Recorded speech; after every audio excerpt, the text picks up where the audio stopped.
So, ladies and gentlemen, distinguished delegates, colleagues and friends, let me start by saying Bismillah ar-Rahman ar-Rahim, and then let me say it's my honor to to act as the chair of this forum. I undertake this role with deep sense of responsibility to foster meaningful interactive dialogue and cooperation. I am delighted to welcome you all of you, whether in person or online, for the commemoration of the International Day of Human Fraternity, which was called by the UN General Assembly, the international community, through its resolution. I remember it's A/Res/75/200, which was adopted in December 21, 2020. This resolution serves as a reminder of the vital importance of the historic document of human fraternity for world peace and living together.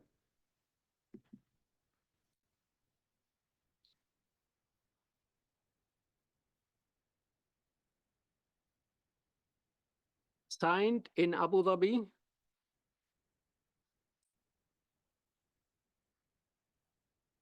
on February 4th, 2019, by His Holiness Pope Francis and Sheikh Ahmed al-Tayyib, in the presence of religious leaders from all over the world.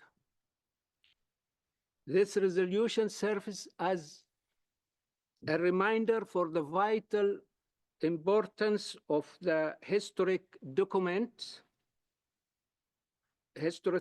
of human fraternity for world peace and living together.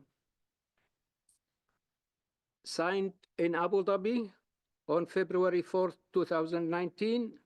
As I said before, this resolution invites all member states, relevant organizations of the United Nations and other international organizations, and civil society, including non-governmental organizations, private sectors, to celebrate and observe the International Day of Human Fraternity annually on 4 February every year. The General Assembly resolution invited all member states in order to focus on this issue on an annual basis, as I said. And today we honor this resolution and reflect on the profound impact of the Abu Dhabi Declaration, emphasizing collaboration and world peace and living together. It's great to be here with you all, whether you are joining in person or online. I am thrilled and ready to help make this event engaging and informative and fruitful meeting.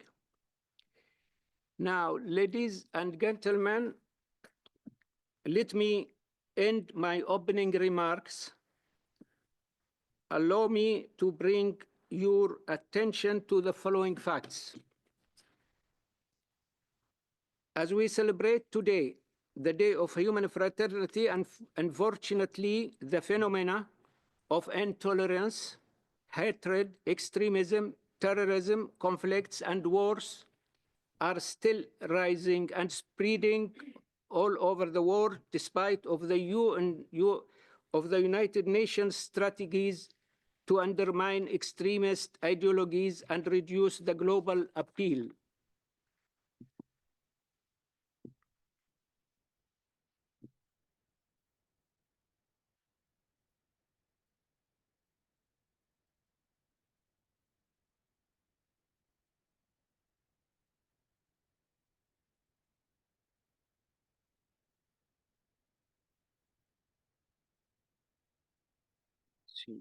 Just a moment, because I think they make a photography. They took it.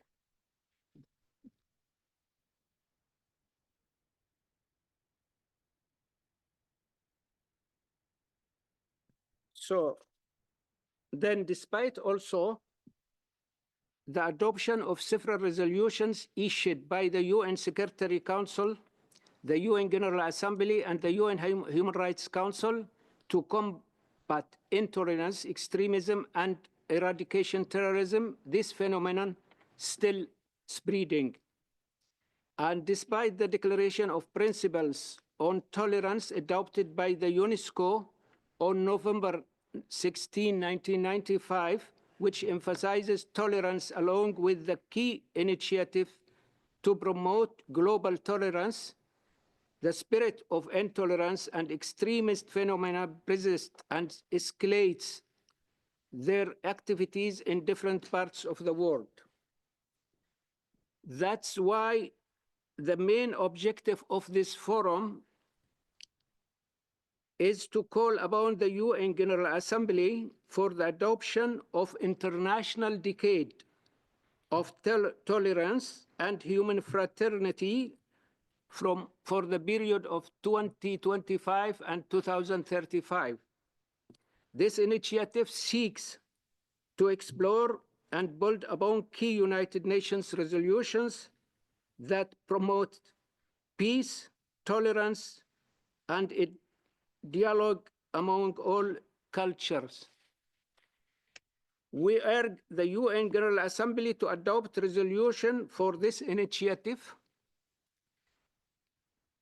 It encourages governments, civil society organizations, and religious leaders to work together to foster inclusively mutual respect and cooperation. By strengthening tolerance and combating intolerance, hatred, hate, and extremism, and eradicating terrorism, so we can make significant progress. During this decade, which we aim and to work to succeed in our initiative, we should adopt comprehensive strategies.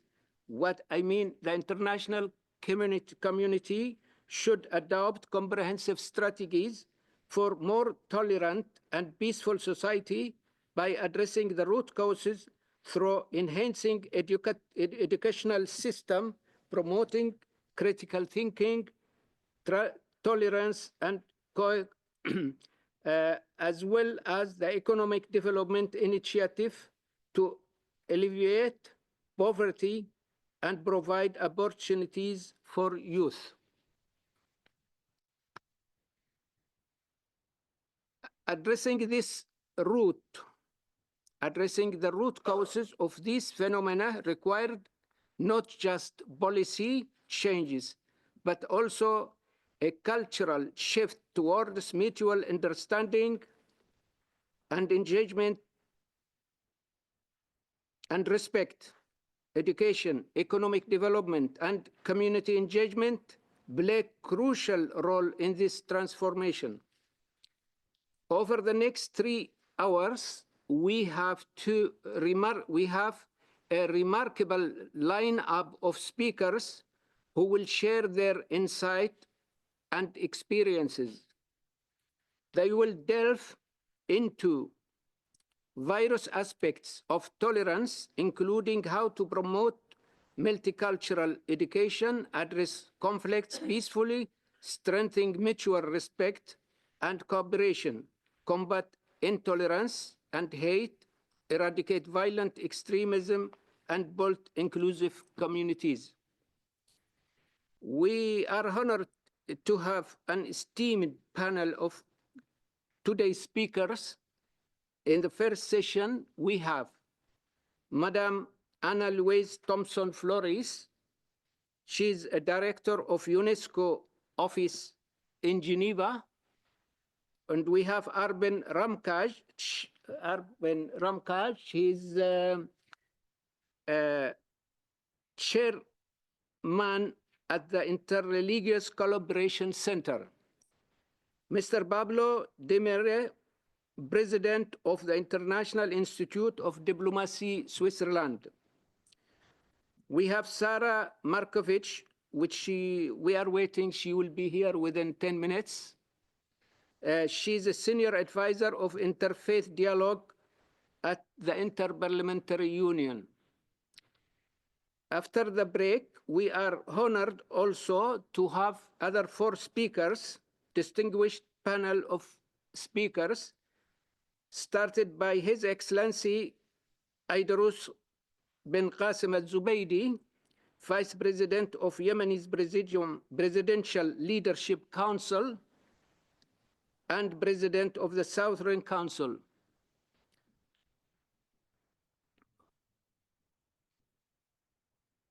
He's President of Southern Transitional Council. And then we have Dr. Thomas Renard. He's Director of International Center for Counterterrorism. We thank him. He came from Netherlands for this meeting. And also we thank Arben for coming also from Tirana. We have Azza Karam, Dr. Azza Karam, as a third speaker. She is a member of the UN Secretary General's High-Level Advisory Board on Effective Militarism. I can't pronounce multilateralism. Multilateralism, no? Multilateralism, okay. So, Madame Jade McLachlan, Executive Director of OIMA, and she is former serves at the UN and the UK government. We will introduce each speaker before his speech. Now I think we have the first speaker is Mrs. Anna Louise Thompson Flores. Anna, you have the floor. But before I give you the floor, I have to mention that you are a director of UNESCO Liaison Office in Geneva, and that you have experience, over 37 years of experience in the UN system, starting with FAO in 1987 and joining WFP in 1995. Served as its chief of the Human Resource Policy Unit at the UNDP in 2004 before returning to WFP in 2005. So served as Assistant Director General for Strategic Planning in 2015. Madam Thompson, you have the floor. Thank you very much for this introduction and reminding me of the many, many, many years. Well, Excellencies, distinguished guests, esteemed colleagues, it is a great honor to address this distinguished gathering today. The International Forum, Uniting for Tolerance and Human Fraternity to Combat Extremism, convenes at a time of unparalleled global challenges, demanding our collective resolve and shared commitment. On behalf of UNESCO, I thank you for this opportunity to engage in a dialogue that lies at the heart of our mission, the advancement of tolerance, understanding, and shared humanity. Tolerance is not merely a virtue. It is an urgent necessity.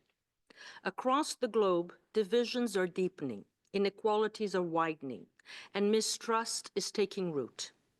UNESCO's data highlights this stark reality.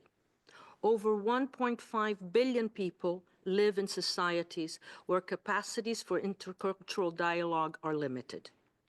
Nearly 2 billion individuals are affected by fragile and conflict-affected settings, and over 70 million have been forcibly displaced, often due to cultural, religious, or ethnic tensions. Alarmingly, 89% of ongoing conflicts occur in regions that lack mechanisms for intercultural dialogue. Without spaces for dialogue, mistrust grows and divisions deepen, undermining peace and stability. Climate change exacerbates these challenges. Resource scarcity, driven by shifting climate, is projected to displace up to 700 million people by 2030. Cooperation across cultural divides is essential to address this. Yet, without tolerance, such a collaboration is at risk. Economic inequality further compounds tensions. The wealthiest 10% of the global population controls 76% of global wealth, leaving billions marginalized. In this fractured landscape, digital platforms often amplify division, with 64% of internet users reporting exposure to hate speech or misinformation. These challenges underscore a critical truth. Tolerance is the foundation upon which peaceful and inclusive societies are built. The Declaration of Principles on Tolerance, which was mentioned before, adopted by UNESCO on November 16, 1995, was crafted in response to the very challenges we continue to face today. Deepening divisions, rising inequality, and escalating conflict fueled by prejudice and exclusion. It remains a beacon of hope and guidance for addressing these pressing issues. The Declaration defines tolerance as respect, acceptance, and appreciation of the rich diversity of our world's cultures, our forms of expression, and our ways of being human. Crucially, it emphasizes that tolerance is not passive acceptance of differences, but an active commitment to uphold the equal dignity of all individuals, embrace diversity as a strength, and reject bigotry in all forms. This division is vital now, as it was 30 years ago, providing a framework for fostering inclusive societies in an increasingly interconnected but fractured world. The Declaration underscores that tolerance is both a moral duty and a political and legal requirement in safeguarding human rights and pluralism. It recognizes the inextricable link between tolerance and human rights, asserting that tolerance cannot exist without justice, fairness, and equal opportunities for all. It calls for the prevention of discrimination and marginalization as fundamental prerequisites for achieving tolerance, ensuring that societies are built in inclusivity and mutual respect. A central theme of the Declaration is the importance of dialogue in fostering, understanding, and resolving conflicts. It highlights the transformative power of open and respectful communication between individuals and communities, particularly those divided by cultural, religious, and ethnic differences. Dialogue is presented not as a passive exercise, but as an essential process for building trust, addressing grievances, and creating environments where diversity is celebrated rather than feared. The Declaration also emphasizes the necessity of policies and practices that promote inclusion and equity. It calls on governments and institutions to address systemic inequalities by perpetuate intolerance and exclusion. By ensuring equal access to resources, opportunities, and participation in social and political life, societies can create the conditions for harmony and mutual respect.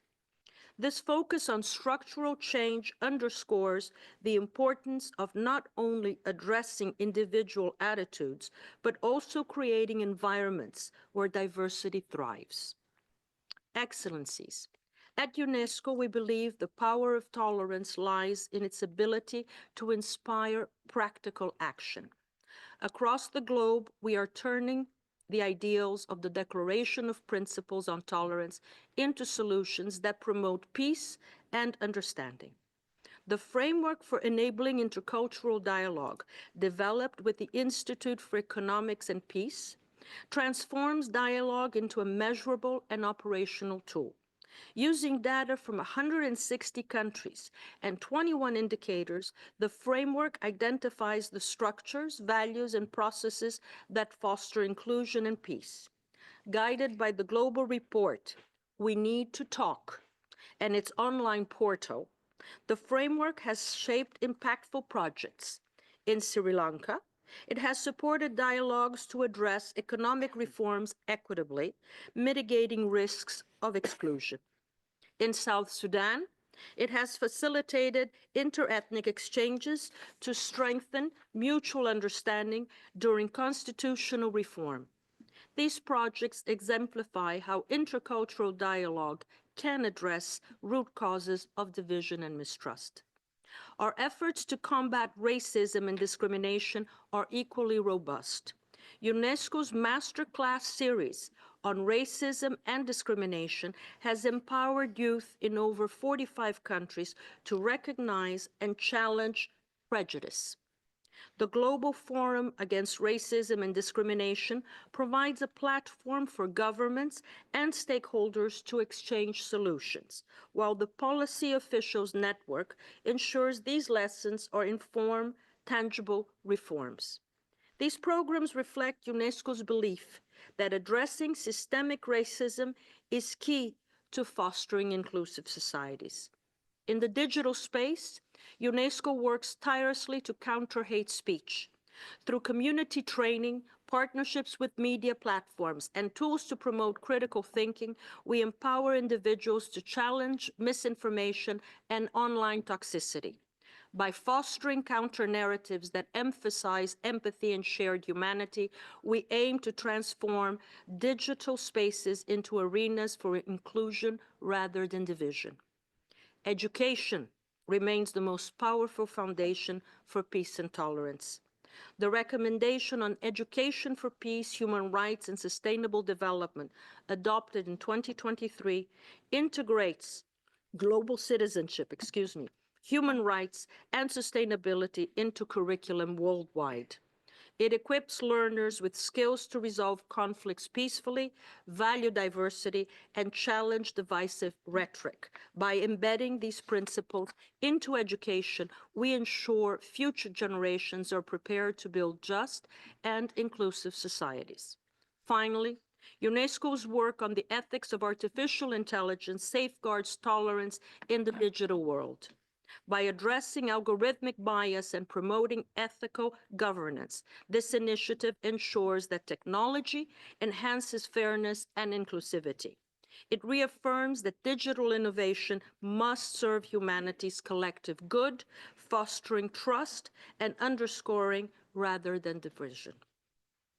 Each of these initiatives embodies UNESCO's unwavering commitment to advancing tolerance, transforming shared ideals into actions that bridge divides, fosters respect, and creates lasting peace.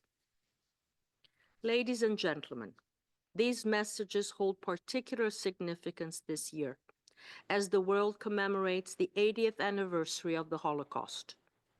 This milestone anniversary reminds us of the consequences of indifference and the importance of vigilance against hatred and prejudice. As we reflect, I draw upon the words of Irena Sendler, a resistant who saved thousands during the Holocaust. I quote, "The world can be a better place if there's love, tolerance, and humility." Her courage and wisdom inspire us to recommit to these values, ensuring that the lessons of the past guide us through a future defined by justice, empathy, and peace. And I thank you.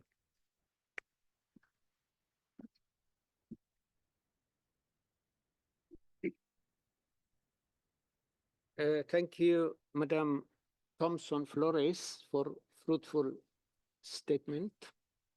I would like now to give the floor to the second speaker. Our second speaker is Mr. Arpin Ramkaj, Chairman at the Interreligious Collaboration Center. Yes, and before giving him the parole, I would like to mention that he is a global expert on security and religious issues, dedicated to interfaith dialogue on community cooperation. Mr. Ramkaj also is a founder of the Interreligious Institute of Albania and the European Muslim League, and executive director of the Institute of Interreligious. He represents the Global Council for Tolerance and Peace in the Balkans and serves as the High Council of Theologies. Mr. Ramkaj, the floor is yours. Thank you. Thank you, Mr. Ambassador Mukbil. I have to make my speech in Arabic. Thank you very much. أصحاب السعادة، ممثل الأمم المتحدة، الحضور الكرام، يسرني أن أقف اليوم أمامكم في هذا المنتدى الدولي الذي يجسد رؤية مشتركة نحو عالم أكثر سلاما وتسامح.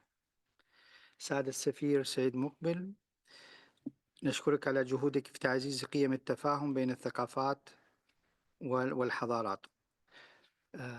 خطابي اليوم أتحدث عن أهم وثيقة دينية، وهي وثيقة الأخوة الإنسانية، وهي خطوة تاريخية نحو السلام العالمي. وأقول أنها أهم وثيقة لأن في تاريخ الأديان والحضارات، وخاصة في الأديان، لم يكن هناك سبق في مثل هذه الوثيقة، خاصة بين المسلمين والمسيحيين، والذي هو نموذج لجميع الديانات وليس فقط بين المسيحية والإسلاميين.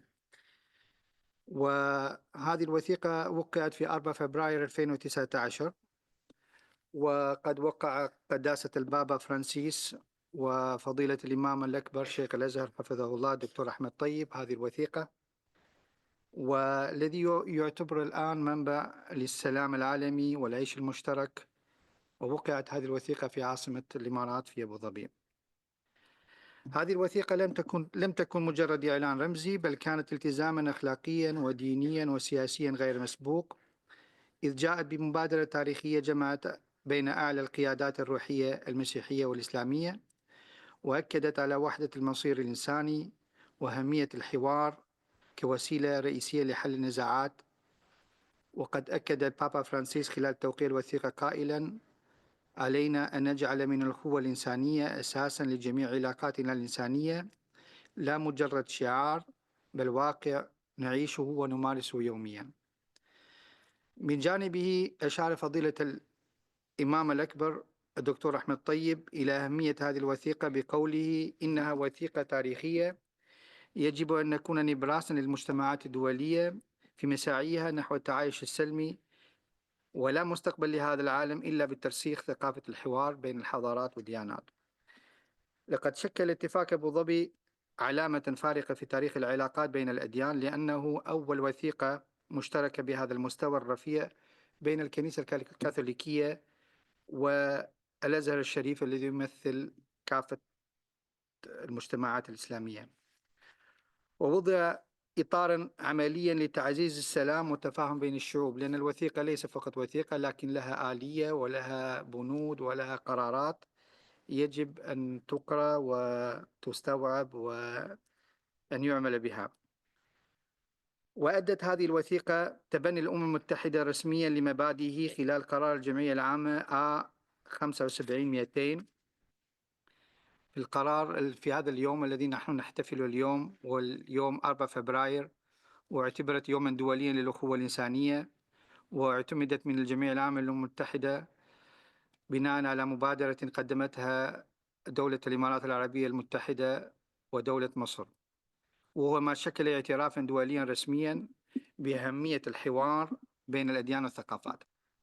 وأنا سأستدر لكم أهم النصوص الوثيقة التي تعتمد على تعزيز ثقافة الحوار بين الشعوب والتأكيد على أن التسامح والتفاهم المتبادل هما أساس السلام العالم، دعم الجهود الدولية لمحاربة التميز والتعصب الديني والتطرف الديني من خلال السياسات الوطنية والدولية، تعزيز التعاون بين الأمم المتحدة والدول الأعضاء والمجتمع المدني لنشر ثقافة التعايش السلمي، إدمان مبادئ الأخوة اللسانية في المناهج التعليمية، سواء مناهج تعليمية دينية أو مناهج التعليمية اللا دينية، لضمان بناء أجيال تؤمن بالحوار والانفتاح.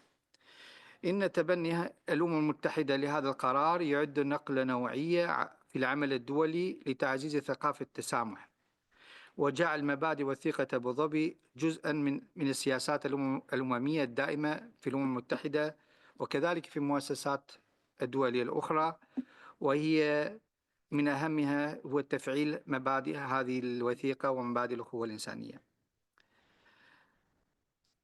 لا يجب أن يبقى مجرد إعلان هذه الوثيقة، بل يجب أن يتحول لإجراءات عملية ملموسة. لذلك عندنا بعض الاقتراحات، منها إنشاء لجنة استشارية للأخوة الإنسانية تحت مظلة الأمم المتحدة تكون مسؤولة على تقييم تنفيذ المبادئ في الدول الأعضاء، خاصة في أيامنا أن الخلافات الموجودة سواء في أوروبا أو في الشرق الأوسط تبين ضرورة تبني هذه الوثيقة.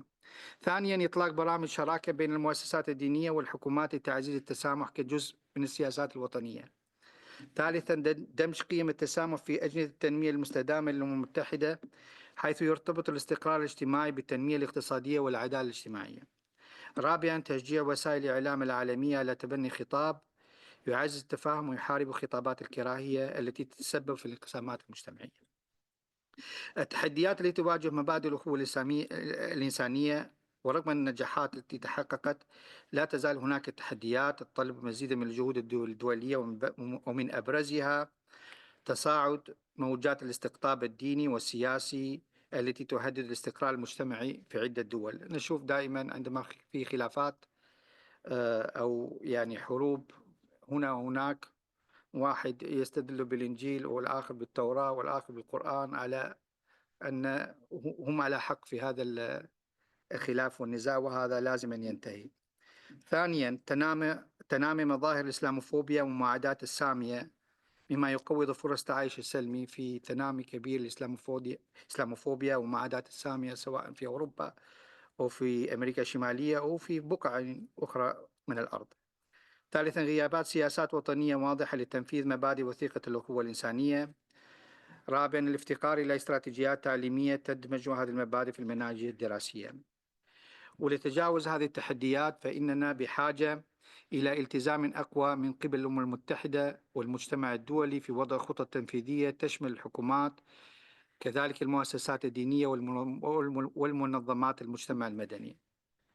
وأنا حضرت هنا بدعوة من سعادة السفير سيد مقبل، وأنا أعيش في دولة صغيرة اسمها ألبانيا، وكما تعرفون هذه الدولة يعني فيها نوع ثقافي وتعايش ديني نعتبره نحن كنموذج مصغر في منطقة البلقان، وكذلك نعتز به لأن هذا التعايش الديني الموجود في بلدنا منذ القدم، منذ القرون، لم يسبق أن يكون هناك حرب طائفية أو دينية في بلدنا ولا نذكر ذلك. وكذلك من العاري علينا أن نسأل أحد ما ديانتك، ما يعني هذه ثقافة المجتمع. وأريد أن أبين لكم قليلا عن تجربة ألبانيا في هذا الموضوع كتقديم تجربة يمكن نقلها إلى بعض دول أخرى تعاني من الانقسامات الدينية، وكذلك ممكن إطلاق بعض مبادرات دبلوماسية لتعزيز ثقافة التسامح في منطقة البلقان، كذلك في الاتحاد الأوروبي أو كذلك على المستوى الدولي. كذلك من المهم جدا التعاون بين الحكومات والمؤسسات الدينية لحماية الحريات الدينية في جميع أنحاء العالم. إن تجربة ألبانيا تعد مصدر حيث تثبت أن التسامح ليس مجرد نظرية بل هو واقع يمكن تحقيقه بالإرادة السياسية والمجتمعية، حيث أن ألبانيا فيها تشكل ديني 56% مسلمين و 15% تقريبا أرثوذكس و 8% كاثوليك، وعندنا الطائفة البكتاشية 2.5%، وعندنا كذلك ديانات أخرى ومجتمع كذلك لا ديني، لكن كتعايش وتمازج هذا المجتمع في الاتحاد الأوروبي يبين أن ربما يكون هذا نموذج جيد للتجربة والانتشار في بعض المناطق الأخرى. أصحاب السعادة، إن اليوم الدولي للأخوة الإنسانية ليس مجرد مناسبة احتفالية بل هو تذكير سنوي بمسؤوليتنا الجماعية في بناء عالم يسوده التفاهم والسلام. وكما قال بابا فرانسيس: الأخوة ليس مجرد فكرة بل مسؤولية علينا جميعا نحملها وندافع عنها في كل مكان. وأريد أن أختم بكلام فضيلة الشيخ الأزهر الإمام الطيب حفظه الله الذي قال: لن يتحقق السلام العالمي إلا إذا آمنت المجتمعات بأن الحوار والتسامح هما الطريق الوحيد للتعايش. إن التزامنا بتعزيز قيم التسامح يجب أن يتحول إلى برامج وسياسات ملموسة تساهم في الحد من النزاعات وتقوية المجتمعات وبناء المستقبل أكثر إشراقا للأجيال القادمة. أشكر مرة أخرى منظمة التي يمثلها سعادة السفير سيد مقبل، كذلك الحضور الكرام، وأتطلع إلى مناقشات مثمرة تسهم في ترجمة هذه المبادئ إلى واقع ملموس يخدم البشرية الجماعة. شكرا جزيلا.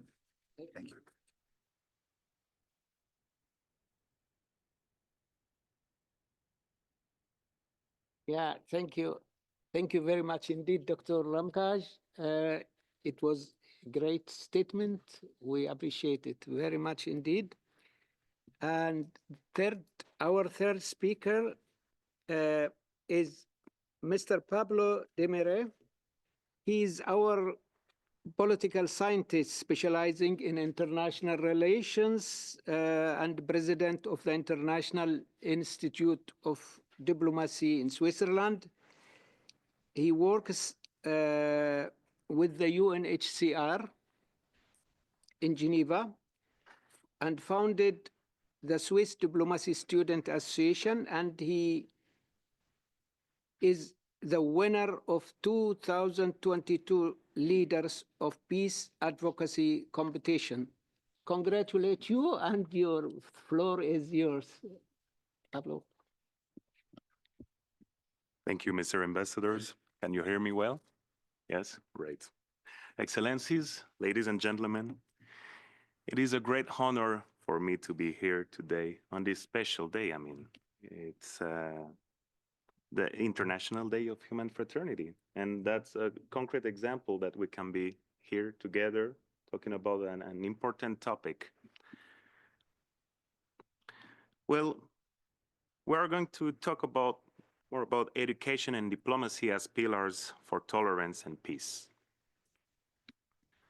Education is key to promoting tolerance and peace. And let me remind us three aspects. Education is a fundamental human right and a lever for other rights. Education is a public good. Gender equality is really important to the right of education for all. If we're going to be more focused on education, as you know, the main difference between the Millennium Development Goals, 8 goals adopted in New York in the 2000, and the 17 Sustainable Development Goals adopted in 2015, unfortunately 17% are on the road out of 169 targets. But anyway, for the 2030 agenda lies in addressing the root causes of problems. Education is both a goal, number 4, highlighting the quality education, and a crucial element for achieving the others. Without awareness of a given issue, it is difficult to accomplish anything. With the IID, we aim to provide practical and pragmatic solutions to global challenges, particularly by strengthening diplomatic skills through continuous training. Our audience is diverse, as we address diplomacy in a broad sense, requiring a cross-sectoral approach to find solutions. Diplomacy is evolving with the new challenges and actors. Adaptation is crucial. I remember in the past when we were talking about refugees from one side and climate from the other side. And what's the result? We know that there are climate refugees, even with the business and human rights. That's the same. So we need to take in consideration these new challenges and to find solutions, but common solutions. You know, even on a smaller scale, it is possible to take action. Last year, we completed our first executive education module on trade diplomacy, entitled Mastering Trade Diplomacy, the Key to Global Success, in partnership with the CCIG, the Geneva Chamber of Commerce. And among the participants from various backgrounds, some diplomats formed meaningful connections, and the rest too. Moreover, the majority were women. It highlights the importance of this topic. Therefore, in line with resolutions 3655 and more precisely 53 to 143, if we make the effort to establish a framework, namely the culture of peace, it is possible to have a significant impact on our environment. And the knowledge shared will in turn be passed on to others. The beauty of peace is that it can be shared. Let's talk about diplomacy. I mean, everything's connected, but diplomacy is going through a challenging period. However, it remains crucial because when communications between countries breaks down, the consequences become far more severe. Multilateralism is therefore more necessary than ever, and everyone must be aware of its implications. Consequently, the key word is cooperation, not only between states, but also among various stakeholders. I mean, local authorities, NGOs or the civil society, international organizations, and the private sector. We need to include all these actors because they're changing the deal. You know, International Geneva is a real opportunity for diplomacy. It's the global hub of governments, but nothing should be taken for granted. Everyone can be a change maker, and the good news are that tolerance and fraternity are free. That's why the philosophy behind the IID is to rethink diplomacy by reassessing our relationship with others. The challenge, which is also an opportunity, is our independence. This allows us to serve as a platform for dialogue where common solutions can be found. Stakeholders must be encouraged through active diplomacy. In other words, the diplomacy in action. I want to add maybe a few words regarding an initiative, the SDSA, that you mentioned, Mr. Ambassadors. The Swiss Diplomacy Students Association, which is now thriving in Geneva, Lausanne, Zurich, and soon in Bern, and normally in the Switzerland, the Italian side. Let's see. We're going to achieve the Swiss unification. That's the way. In few words, I launched this initiative in 2019 with the goal of democratizing diplomacy. In Switzerland, there was no structure informing students about what diplomacy is and how to pursue it, whether bilaterally or multilaterally. And when you arrive here in Geneva, you realize that there are other forms of diplomacy. And when we start with the United Nations, it's not just about the government or strict diplomacy as we can imagine in our common sense. There was also a desire to give young people a voice because global challenges require intergenerational responses. Additionally, we wanted to support women by encouraging them to take on leadership roles and to create community of diverse backgrounds united by a common interest, diplomacy. Some members aimed to work in humanitarian fields, others at the state level, while some were simply curious about the different topics covered. There is one former member here. Hello, Joel. Thank you for coming. I also became aware of the SDGs while preparing for a General Assembly. Initially, we focused on 3 goals, but over time, we expanded to 8, without requiring financial resources. The conclusion is that determination can make a difference, but once again, awareness is essential to bring these elements into considerations. Thank you for attention.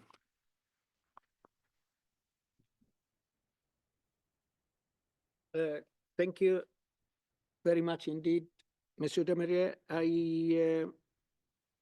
I will maybe now call for a break for 10 minutes. But before that, I would like to mention that after the break, we are going to have 4 speakers, starting by His Excellency Aidarus Zubaydi, the Vice President of Yemen Presidium Council, and he is also the President of Southern Transitional Council.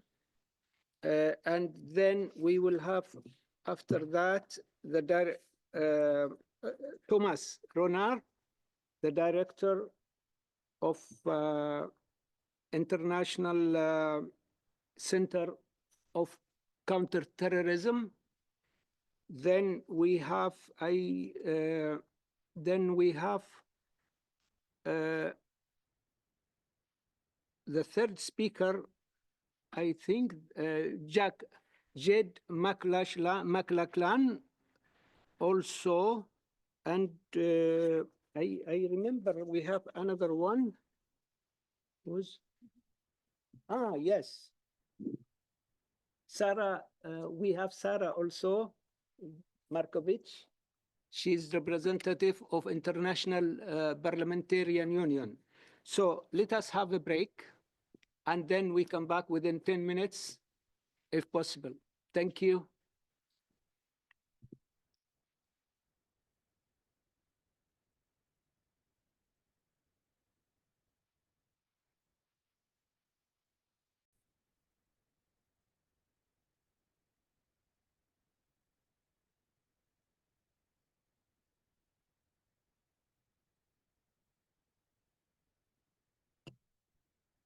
So, ladies and gentlemen, we open, the second session is open, and we are honored to welcome our guest of honor, His Excellency Aidarus Zubaydi, Vice President of Yemen Presidential Leadership Council and President of the Southern Transitional Council. You have the floor, Mr. President. He will give his statement online. He was expected to be in presence, in person here. He was in Davos, but unfortunately, there is some urgent issues. He left for meetings and so on, so he will give his statement today. He's with us online now. I ask the technicians to contact us, please.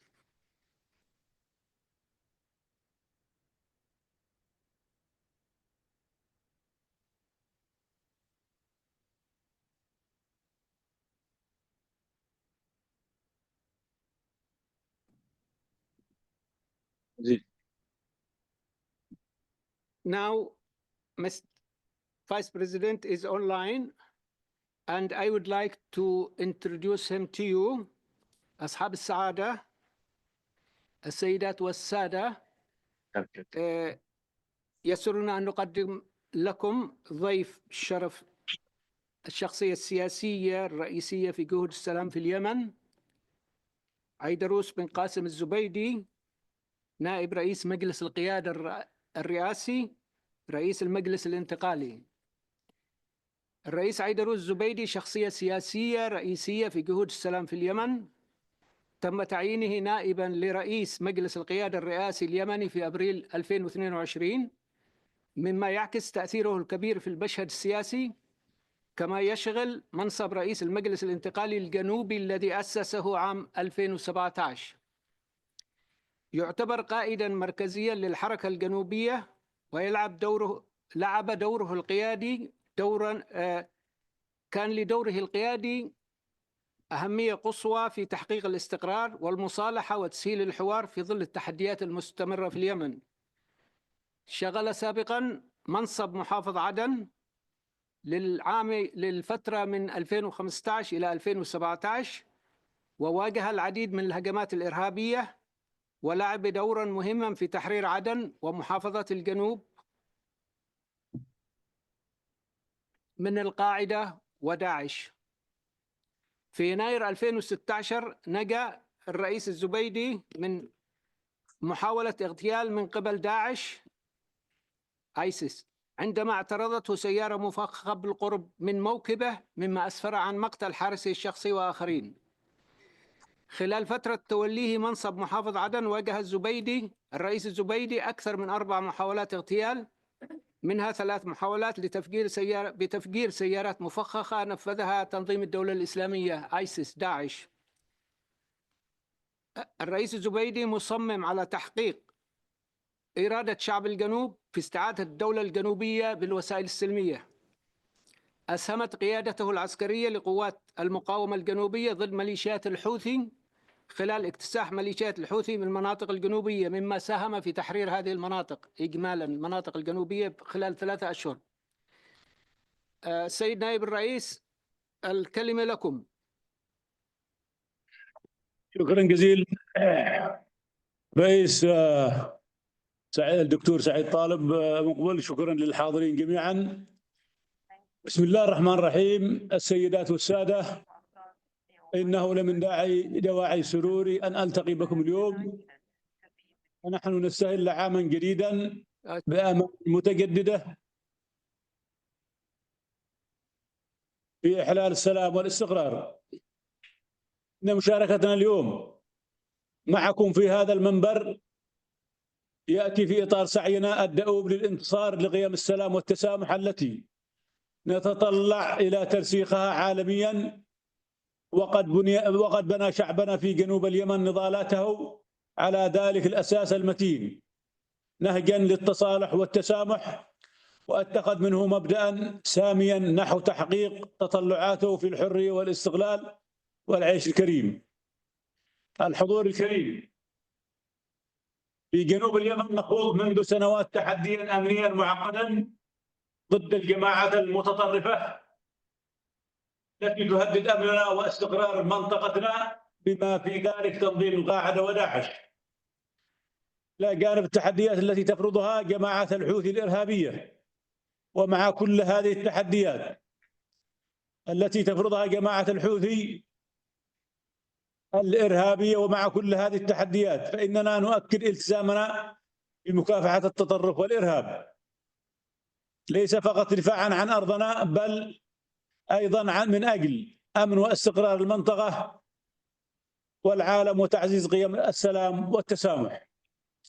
الحاضرون جميعا، إن قواتنا رغم حداثة تجربتها وقلة إمكانياتها تخوض معارك ضارية في مواجهة التنظيمات الإرهابية بعزيمة راسخة وعلى جبهات متعددة، وقد تعرضت في سبيل ذلك لهجمات متكررة خلال السنوات الثلاث الأخيرة سقط على أثرها 6794 ما بين شهيد وجريح، معظمهم من المدنيين.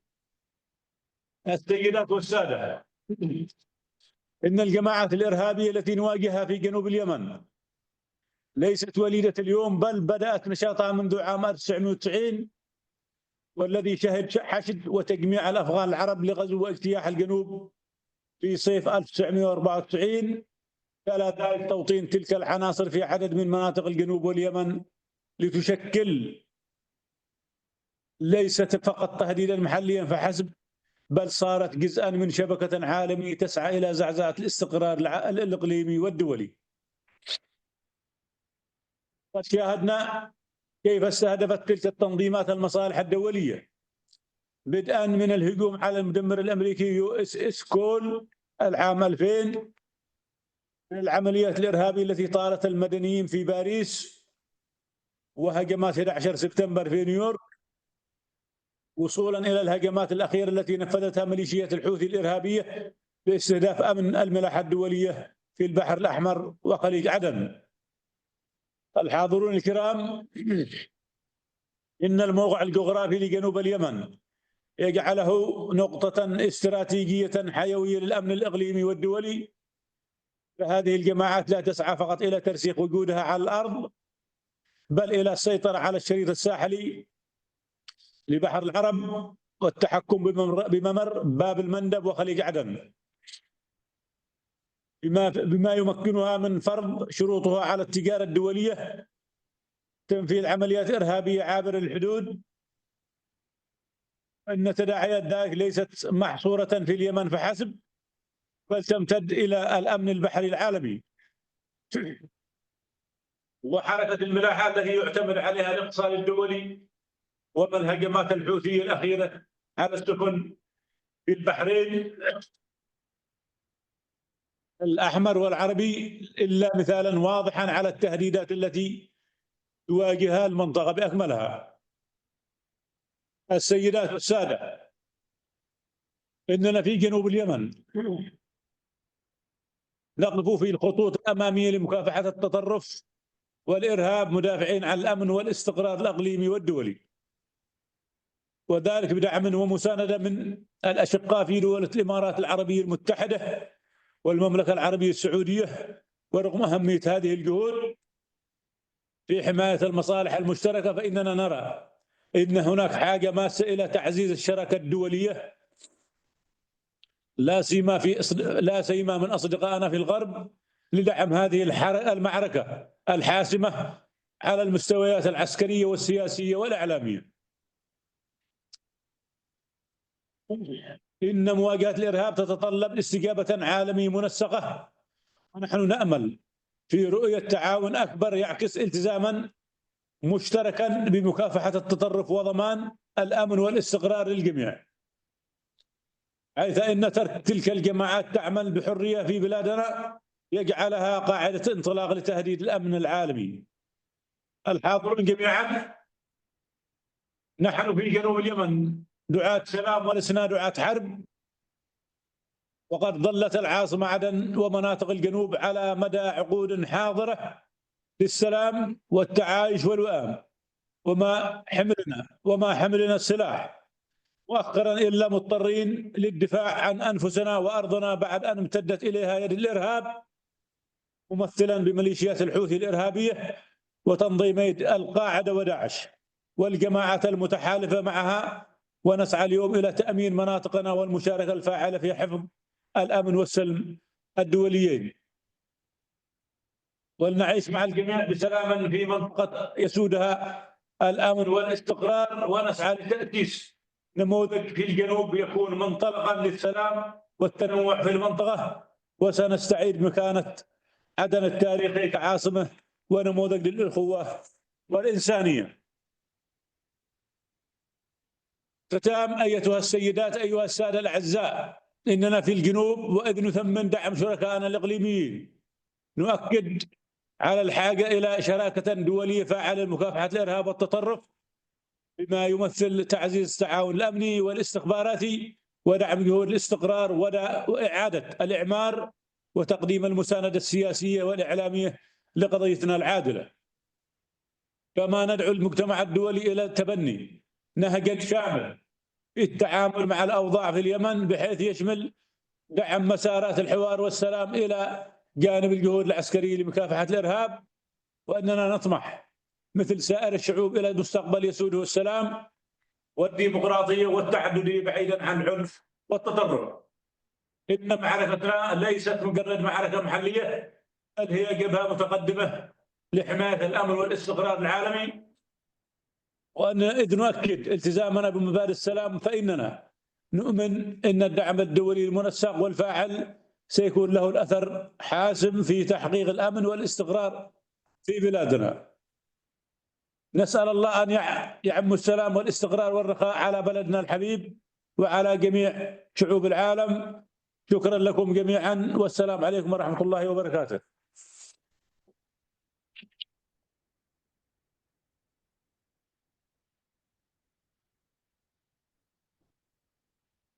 شكرا فخامة الرئيس على كلمتكم الرائعة، ونود أن ننتقل الآن إلى المتحدث الثاني. المتحدث الثاني هي في هذه الجلسة الدكتور سارة ماركوفيتش.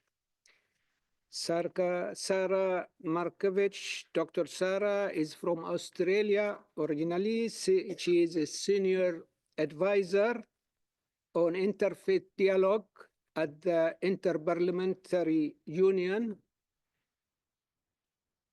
She has experience across the UN, academia, and civil society. She focuses on human rights, gender equality, and preventing violent extremism.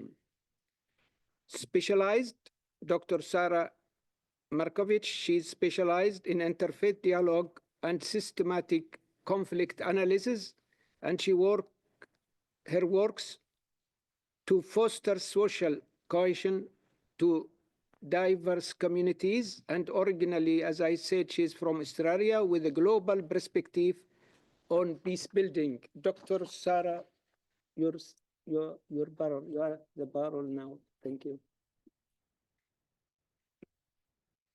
Is it on? It's on? Okay. Thank you very much, Mr. Ambassador. You can hear it? Okay. Excellencies, ladies and gentlemen, it's a pleasure to represent the Interparliamentary Union alongside such distinguished speakers on this panel on the occasion of the International Day of Human Fraternity. I would like to thank Your Excellency, Ambassador Mukbel, and the International Organization for the Least Developed Countries for this kind invitation. Today, I'm going to offer some remarks on how the work of national parliaments can play an important role in promoting peaceful and inclusive societies, and specifically what the Interparliamentary Union, as the global organization of national parliaments with almost universal membership, is contributing to this space. Ladies and gentlemen, parliamentarians play a crucial role in the promotion of peaceful and inclusive societies. On the one hand, they are tasked with upholding fundamental tenets of a robust society, the rule of law, human rights, and justice, through their functions of representation, oversight, budgeting, and lawmaking. As representatives of the people, they are uniquely positioned to engage in conflict prevention and conflict resolution as mediators. As public figures, parliamentarians provide a window into society at large. You can say they are both barometers of and influencers of social cohesion. Parliaments are places of dialogue, and a respectful culture of dialogue is an essential component of peaceful and cohesive societies.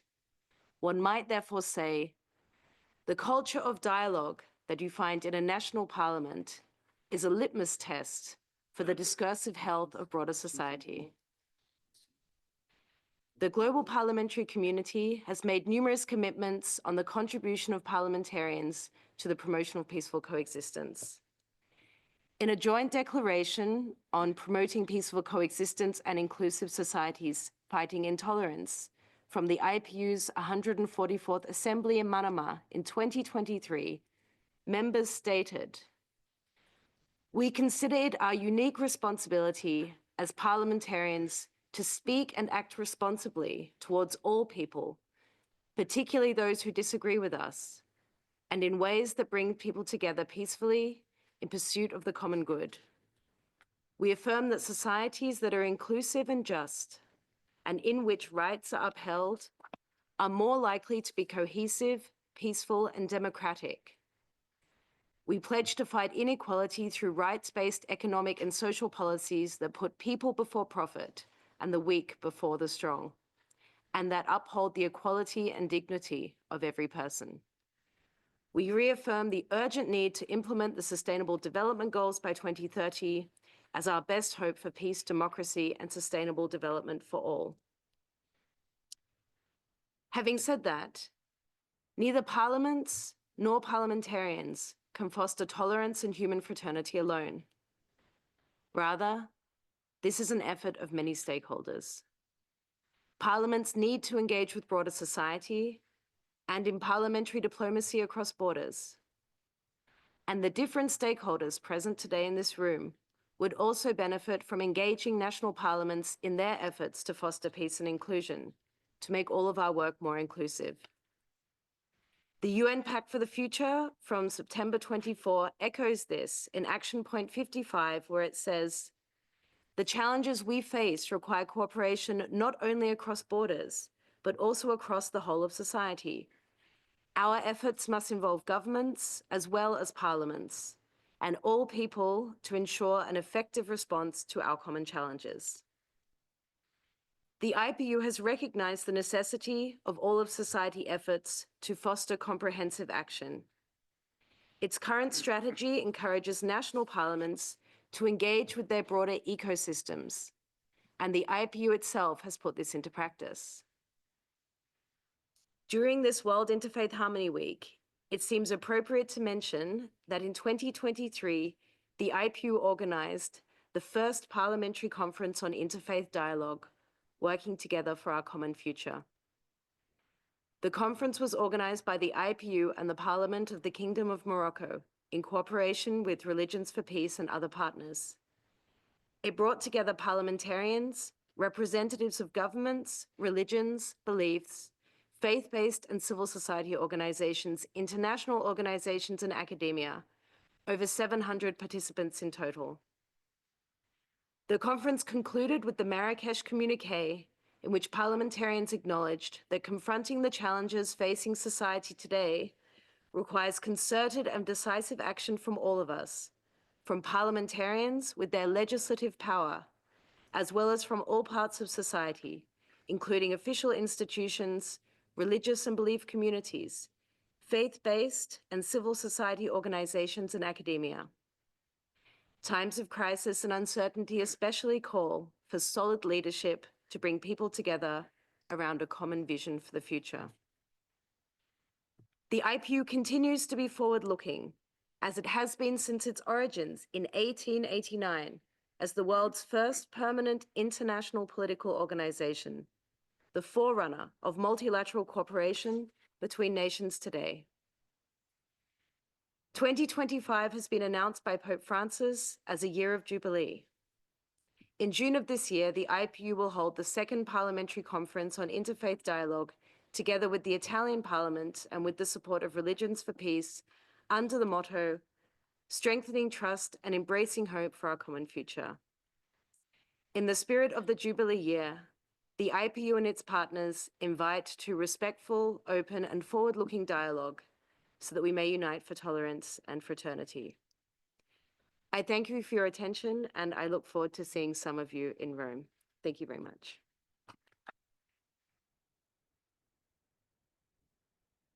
Thank you, Dr. Sarah. Thank you very much indeed. And I hope that there is some contact. We have the next speaker. It's Dr. Azakaram. Dr. Azakaram should be online from New York. I don't know if I'm here. technicians can contact us with her, please. Can you hear me?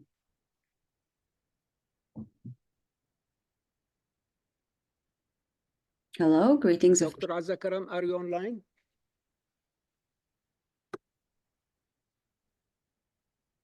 Hello, can you hear me? Yes, okay, good. So we are very pleased and thank you very much. It's very early now in New York, I think, but we appreciate your participation with us. As you know, as you are aware, our colleagues, friends, and delegates, Dr. Azza Karam is a member of the UN Secretary General's High-Level Advisory Board on Effective Multilateral. This word I cannot pronounce it anyhow. Multilateralism. Okay. Yeah. So she is former UN leader and founder of the Multi-Faith Advisory Council and spearhead initiatives on religion, development, and diplomacy. She is passionate advocate for interfaith dialogue on tolerance. Dr. Azza Karam, the parole is yours. Excellencies, ladies and gentlemen, and distinguished guests. It is a great honor to be with you here today and to see some familiar faces. Thank you very much, Excellency Ambassador Muqbil, for the invitation to be with you as the world celebrates on this day, the International Day of Human Fraternity. Thank you for hosting a conference with a very critical theme for our world, uniting for tolerance and human fraternity to combat extremism. My task here today is to address a few points about the intersection of religions with politics. From my experience, it is my understanding that religion and politics are the oldest, longest standing marriage between two streams of human consciousness and action and deliberation. It was Mahatma Gandhi who said, "Those who believe religion and politics are not connected do not understand either." Indeed, it is true that religion and politics have coexisted since time immemorial. From my home country, Egypt, one of the oldest civilizations known to humankind, that of the pharaohs, is also very symptomatic of this relationship between the religious and the political, and the very thin line that often separates them, or very frequently does not. Whereas Western Europe has undergone an age of secularism, the rest of the world, quite frankly, never did, for religion and politics were constant companions in everyday life for most peoples of the world. However, I quote Susan B. Anthony, an American Quaker who's most remembered for her work on women's suffrage, women's rights, and the abolition of slavery in 1800s in the United States. One of the things she said is, "I distrust those people who know so well what God wants them to do, because I notice it always coincides with their own desires." And herein is the challenge and the dilemma of this particular dance between the religious and the political. In the region, often referred to from a very colonial standpoint as the Middle East, the middle of the East from the perspective of the United Kingdom and France, our old colonial powers, in this region, which today continues to be rife with conflict, different kinds of conflict, we see a long-standing engagement between the religious and the political. And sometimes it is hard to make that distinction and to see it. And the truth is that religion per se, all religions, actually maintain and uphold all that is good and decent and just and right. Any religions, all faiths ultimately uphold the common good. But it is when certain political actors seek to justify their existence and what it is that their own desires, their own wants, and their own interests, often at the exclusion of others. That particular manner of linking and using and abusing and instrumentalizing the religious, that is what causes harm. We see this in the Middle East in different countries. I need not name them, for today we are speaking of tolerance. But we must understand that those who manipulate the religious in the name of the political and would often abuse and instrumentalize the religious, today may be amongst the strongest threat to humankind, but not only to humankind. It is also a series of forces that threaten our very planetary welfare, if not existence. Our planet is on fire. Global warming is not a myth, it is a reality. But how is it that we can pay attention to this rising fire when we are very busy justifying the existence of very distinct interests with religious backing, sounding, justification, and moralization? The answer is we actually cannot. Let me rephrase that. We cannot save our planet unless and until we can begin to distinguish between the religions that come together for the common good and the religions that advocate and instrumentalize politics for the specific time-limited interests of the few. Ladies and gentlemen, our world has never existed without religions and faiths. That is never going to be an issue.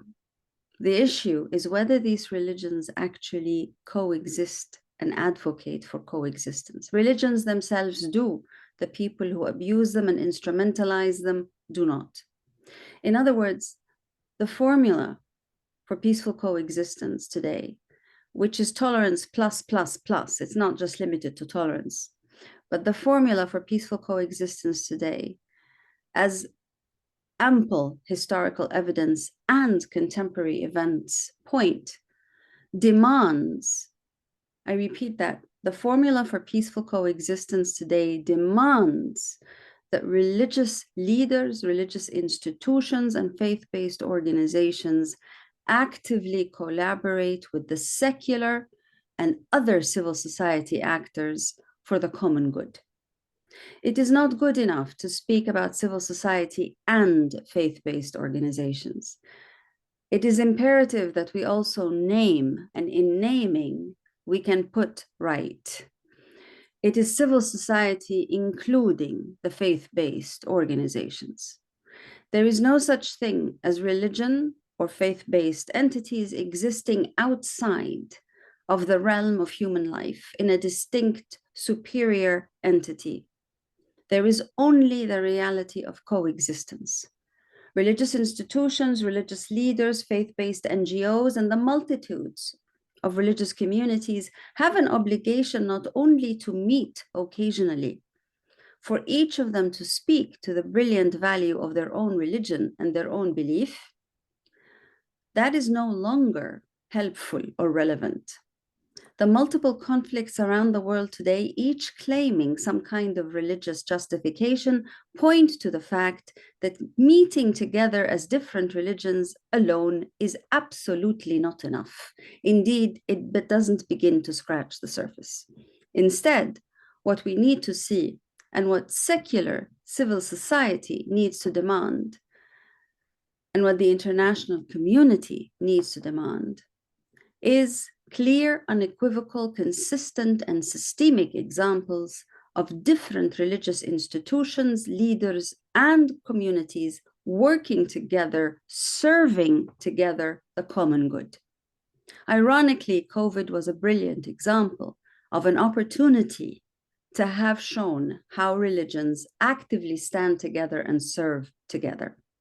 We did not see that We did not see during COVID, for that matter, how governments could stand together and work together and save humanity.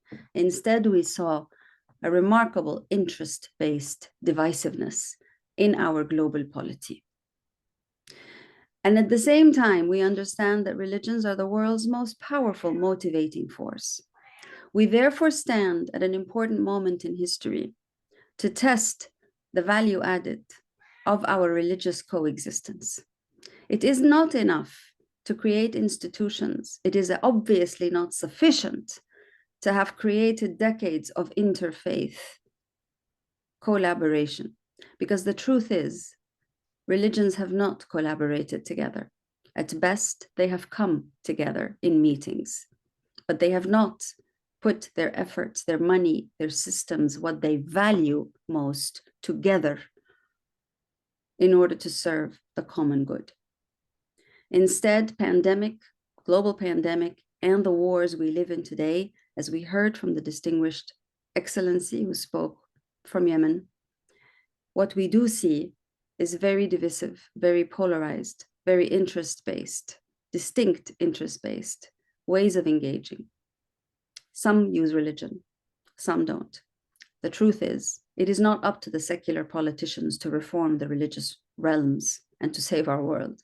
It is up to the religious actors in their diversity to show that they can invest together their own precious resources, human and financial, in order to save the world. It is up to the religious actors today not only to speak of peace, but to actively demonstrate how world peace is made possible through their own collaborative actions. I'm sorry to say that after nearly 30 years of serving in the interfaith and multi-religious worlds, it is often hard to find examples to uphold where religious communities and institutions have come together beyond conferences, beyond meetings, and actively invested together their most precious resources in order to realize the common good. If we do not invest our precious resources, we will not save our planet.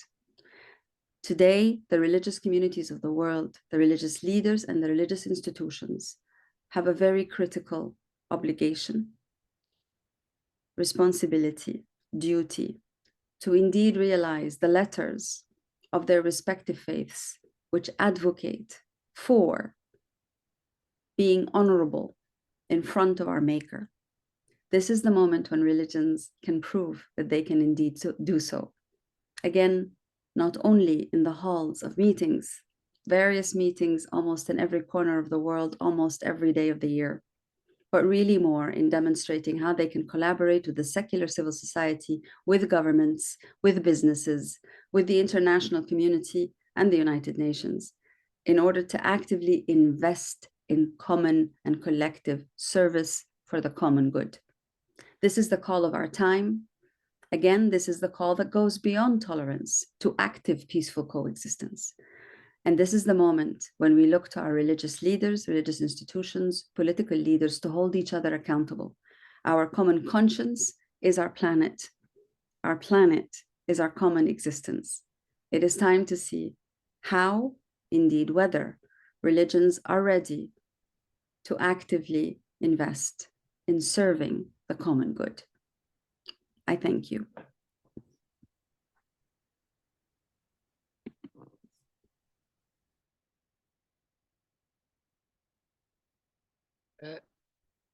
Thank you, Dr. Azza Karam, very much indeed for your fruitful statement and for participating. We appreciate your participation despite it's very early in New York.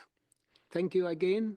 And now I give the floor to our fourth speaker, Dr.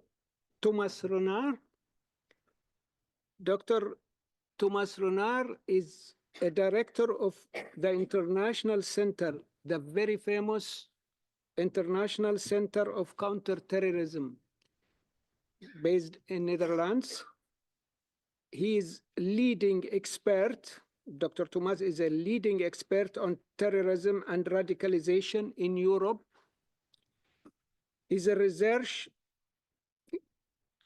his research explore counterterrorism policy, foreign fighters, radicalization in prisons, and terrorist recidivism. Authored and edited several influential work, including the evaluation of counterterrorism since 9/11. Advises global organizations such as UN and Europol. Dr. Thomas, the parole is yours, please. Thank you.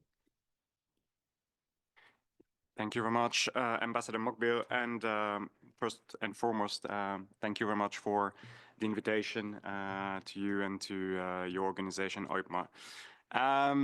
Excellencies, ladies and gentlemen, ICCT, the International Center for Counterterrorism, was established 15 years ago by a decision of the Dutch Parliament to support and inform global efforts to prevent terrorism and violent extremism, compliant and with respect to the rule of law and human rights. That is the mission of my organization.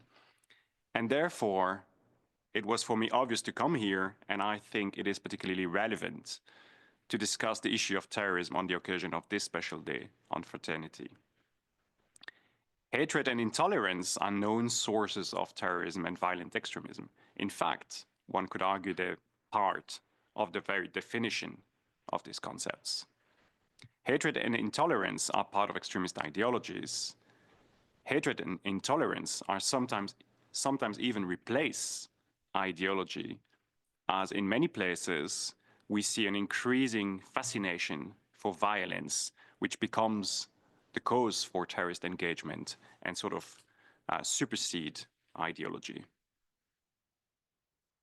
It is also particularly important to have this discussion that we're having today in such distinguished company in this particular place under the auspices of OIPMA. Terrorism and violent extremism are global scourges, global challenges, sparing no country. But it is also well known that terrorism affects the most vulnerable, first and foremost. Most terrorist activities take place in countries that are already facing a myriad of other challenges, ranging from conflict to socioeconomic deprivation. And yet too often, this is something that I have noted again and again over my 20 years of career in counterterrorism. Discussions about terrorism concentrate among a small group of countries, a small group of stakeholders, in particular among individuals from Western democracies, and neglect to properly include the most affected voices. So this forum today here strikes me as particularly relevant. It is also a good occasion to remind ourselves and everyone that efforts against terrorism and violent extremism must be locally rooted. They must take into account local needs, local realities, local voices, and concerns of local governments and population. These are those who know best what the problems are and what the solutions could be. Now, I've been invited here to reflect and share some lessons that we have learned about preventing and countering violent extremism and terrorism over decades of efforts. So what have we learned? I will highlight, if you allow me, 5 key lessons that we have learned over the past decades. The first lesson that we have learned is that pure force alone won't work. But yet, indeed, repression, to be sure, is a tool. You need legal tools, legal means, you need law enforcement capacities, you even need the military to be able to respond and repress terrorism and violent extremism when it reaches a certain level. And in that regard, capacity building efforts are still needed in many places. Capacity building efforts for law enforcement, prosecutors, investigators, police, military, civil society. This is all necessary to be more effective. But this is also necessary to be done, again, bearing in mind the respect for rule of law and human rights, because we know all too well that counterterrorism can sometimes become part of the problem. So we need to make sure that we support counterterrorism efforts that are not only effective, but that are also part of the solution and not exacerbating the problem. Secondly, as I said, force alone is not enough. And we have learned over the past decades that force must be complemented with prevention efforts. Prevention efforts include initiatives that seek to address the so-called root causes to violence and to extremism. In general, that includes, for instance, education programs, equality programs, social cohesion, economic development, or programs that support societal resilience more broadly. We've already heard several speakers address some of these issues. There's also more specific initiatives that can strengthen more specifically the resilience of the most vulnerable ones, for instance, the youth or displaced individuals. And there's also initiatives that are specifically aiming to reach out to those that are already concerned or involved in extremism. These are disengagement programs or rehabilitation programs, including those in prison and after prison. All of these are essential to our efforts against terrorism and extremism. And that is, I think, something we've learned over the past 2 decades, specifically this broadening of the counterterrorism spectrum to include prevention efforts. The third lesson that we have learned is the importance of a holistic and collaborative approach to address terrorism and violent extremism. We can only address these challenges if we adopt a whole of government approach, a whole of society approach, but also an international cooperative approach at the regional and the international level. And we've heard His Excellency President of the Southern Transitional Council of Yemen particularly emphasize this aspect as well. A fourth lesson is that we also have learned the importance of tailored and targeted approaches to address extremism and terrorism. Before we start any program, any initiative, we need to make sure that we understand what the needs are on the ground. Any initiative, any program must be evidence-based, otherwise it will fail. We also need to work with local actors, local stakeholders. That includes local government, but also local civil society, religious leaders. Again, some of these points have been touched by some of the previous speakers.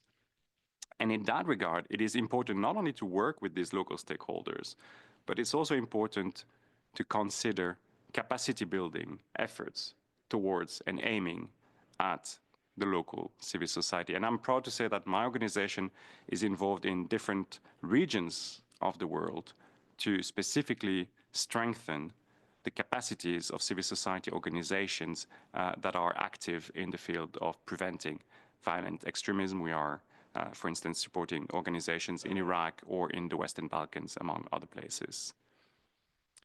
And we've also learned, and this is becoming more obvious day after day, that these efforts can not only take place offline, but must also be complemented with online efforts, because, of course, it is obvious to say nowadays, but a lot of radicalization recruitment is taking place online. There's also a lot of issues related to misinformation or disinformation or hateful online campaigns that are exacerbating some of the conducive environment or leading to radicalization. And these must be addressed equally to offline issues. And fifth and final observation or lesson, every research, every evaluation that has been done on counterterrorism and the prevention of violent extremism has demonstrated that these efforts to fight or counter or prevent terrorism and violent extremism cannot be conceived outside of the full respect for the human rights and the rule of law. Otherwise, these will inevitably be counterproductive and become part of the problem more than part of the solution. So to conclude, the fight against terrorism and extremism, the fight against hatred and intolerance are inextricably interdependent. These are global challenges that require global mobilization and support and must be implemented at the local fashion. So the kind of old motto of think global, act local. And these challenges, and it's been said again a few times on this panel already, these challenges aren't going away. If anything, these challenges are actually becoming worse and worse year after year. So my call, my pledge here is that even in these times of indeed geopolitical tensions, even in these times of economic and financial austerity, we must ensure that we continue our work to support global efforts to prevent violent extremism and terrorism. Otherwise, this will only be another problem making our world worse place to live. Thank you very much.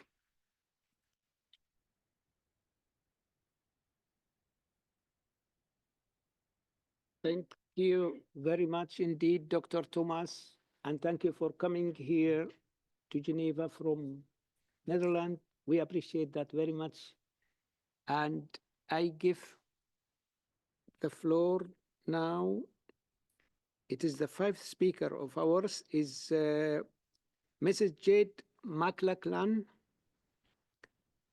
She's the executive, she acting as executive director of OIBMA and former international Syria senior service civil servant in the UK government and the United Nations.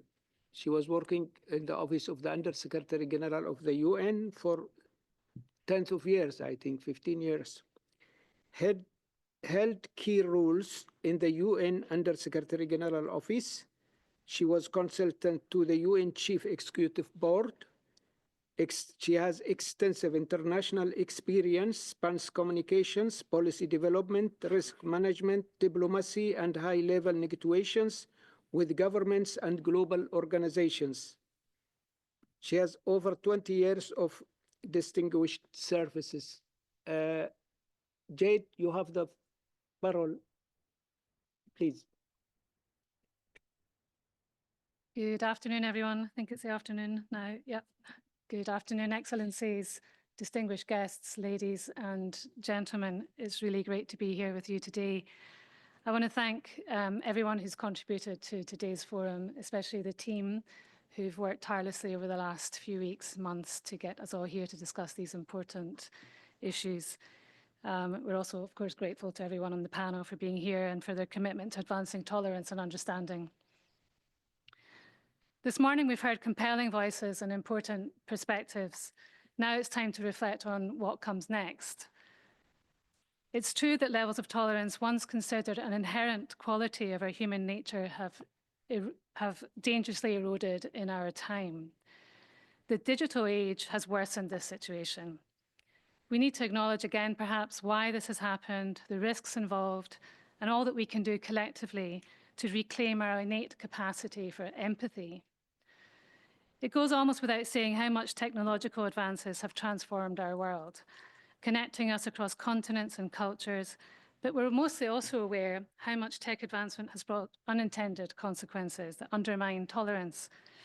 Too many well-meaning community internet groups have devolved into battlegrounds of opposing views because the algorithms prioritize the most inflammatory content.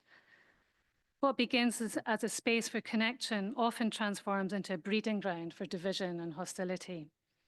So the majority of social media platforms that were designed to connect us have often intensified divisions. Algorithms prioritize sensationalism over truth, feeding echo chambers and fanning hate speech.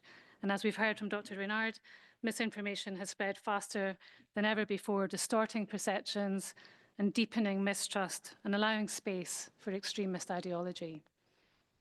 For a time, there were some concerted efforts to curb this growing propensity for online communities to be led by the Pied Piper of misinformation. Worryingly, though, this new year started with the announcement that less and not more regulation would be the way forward. Recently, Meta announced that they'd shift away from fact-checking, replacing it with a crowdsourced community note system. Content previously restricted for being too political, such as discussions on immigration, for example, will now be reintroduced into people's feeds. While this has been framed as a step towards greater freedom of expression, it also clearly risks opening the door again to greater misinformation and hate speech. But tolerance attrition is not unique to our time. History reminds us that periods of upheaval and rapid change often breed fear and intolerance. Social tensions rose rapidly, for example, during the Industrial Revolution, and xenophobia has always flared up in the aftermath of global conflicts and terrorist activities. Today's related challenges, however, are arguably more complex because of the unprecedented speed and scale of digital communication. The detachment inherent in online interactions strips away the humanizing elements of face-to-face dialogue, tone, expression, body language that remind us of the shared humanity in other, and allows extremism to persist. Hate speech, cyberbullying, and online radicalization are symptoms of this deeper erosion of empathy. Empathy is the foundation of tolerance, but it requires more than symbolic gestures. Imagine an education system that's universal, equipping young minds with the ability to critically engage with different perspectives, whether through literature, whether through history, or immersive experiences that challenge preconceptions. True understanding arises not just from imagining other people's experiences, but sustained engagement with the complexities of other people's realities. Education, of course, is not enough. A culture of tolerance is built not only in classrooms, but in workplaces, governing bodies, and everyday interactions where respect and recognition shape our collective future. In addressing intolerance, it's critical to recognize the intersection with other global challenges, such as climate change. As Madam Thompson-Florence said, the climate crisis disproportionately affects marginalized communities, worsening inequalities. These impacts create a sense of shared responsibility and solidarity. When communities work together across cultural and societal divides, they can address resource scarcity, displacement, and competition more effectively. This reduces the potential for conflict and develops practical cooperative solutions, as Mr. Demier pointed out. Today's insights strengthen our collective understanding and inform the urgency of what must come next. This is why I'm here today representing OITMA. We want to call for an international decade of tolerance, as Ambassador Muckwill said, from 2025 to 2035. This initiative is a call to action for the international community to prioritize tolerance as a fundamental pillar of sustainable peace and development. Dr. Reynard introduced 5 key lessons. The International Decade of Tolerance will be built on 5 key priorities. The first would be advancing global education for tolerance. While efforts like UNESCO's global citizenship education have laid important groundwork, gaps remain in implementation and impact because UNESCO can only do so much. The focus must now shift to ensuring learning systems at all levels equip individuals with the knowledge, critical thinking, and intercultural understanding necessary to promote inclusive society. This means governments supporting integration of tolerance education into school curricula, but also ensuring that it's consistently applied, adequately resourced, and reinforced through training and conflict resolution anti-bias approaches.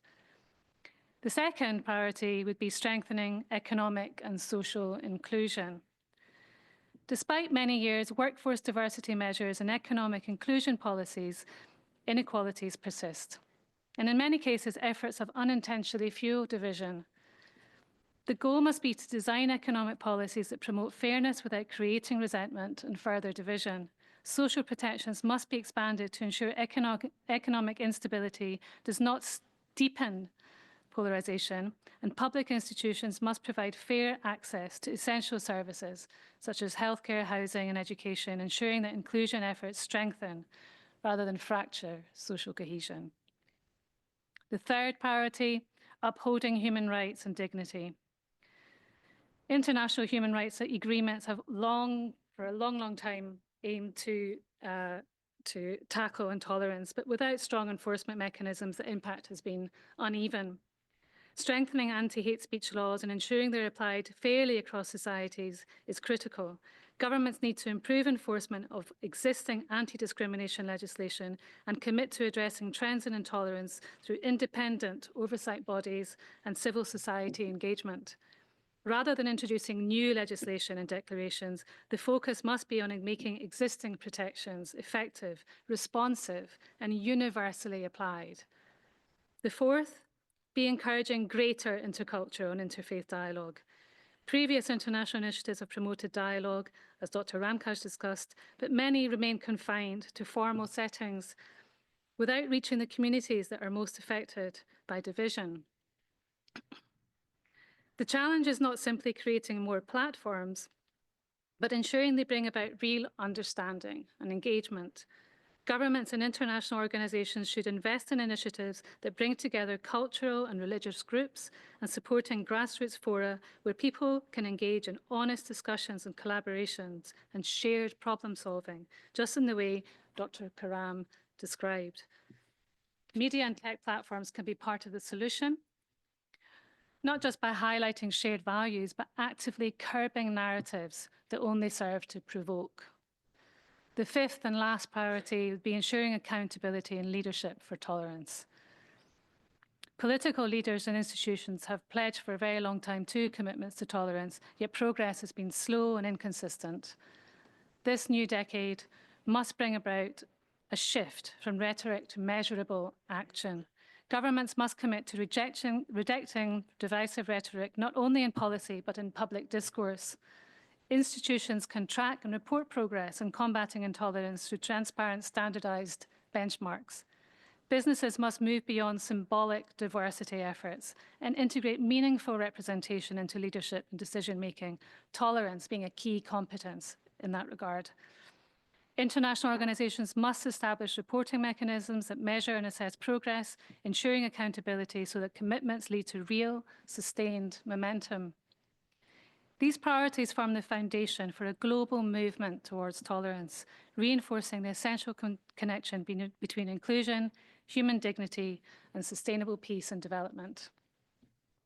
The decade of tolerance needs to focus on implementation, measurable outcomes, and accountability, ensuring that tolerance becomes an enduring principle of global cooperation. This would be with civil society and businesses engaging in co-development policies that promote tolerance, and as Dr. Markovic said, governments committing to implementing the International Decade of Tolerance with measurable targets, and ultimately the UN establishing an annual global report tracking progress on tolerance and initiatives. As we close out this forum and before questions, it's important to reflect on what's been discussed and what must follow. The call for an International Decade of Tolerance is a recognition that without deliberate and sustained effort, divisions will deepen and opportunities for understanding will be lost. Let this not be the end of the conversation, but the start of action. What we've discussed today shouldn't remain here. The proposal needs to lead to action. Governments must embed tolerance in policy, educators must integrate it into curricula, and individuals must practice it in their communities. It's not about broad ideals, but specific actions that ensure respect and understanding are not exceptions, but norms. Only through sustained commitment can we anticipate a future where mutual respect and understanding thrive. Collaboration across sectors, cultures, and borders will ensure diversity remains a strength, enriching societies and strengthening global stability. Hopefully today can mark the beginning of measurable progress toward a world where tolerance is more than a principle. It's a practice embedded in daily life, institutions, and in governance. As for our next steps in OIPMA, we will go ahead and present this call for an International Decade of Tolerance to the United Nations, urging member states to support its adoption. We will engage with international organizations, policymakers, and civil society to ensure this initiative is not just heard, but acted upon. Through advocacy, partnerships, and continued dialogue, we'll work to embed tolerance as a central pillar of global governance and education reform. Our hope is that this forum can serve as a foundation for real, enduring change, helping turn the principles of fraternity and tolerance into lasting global peace. Thank you.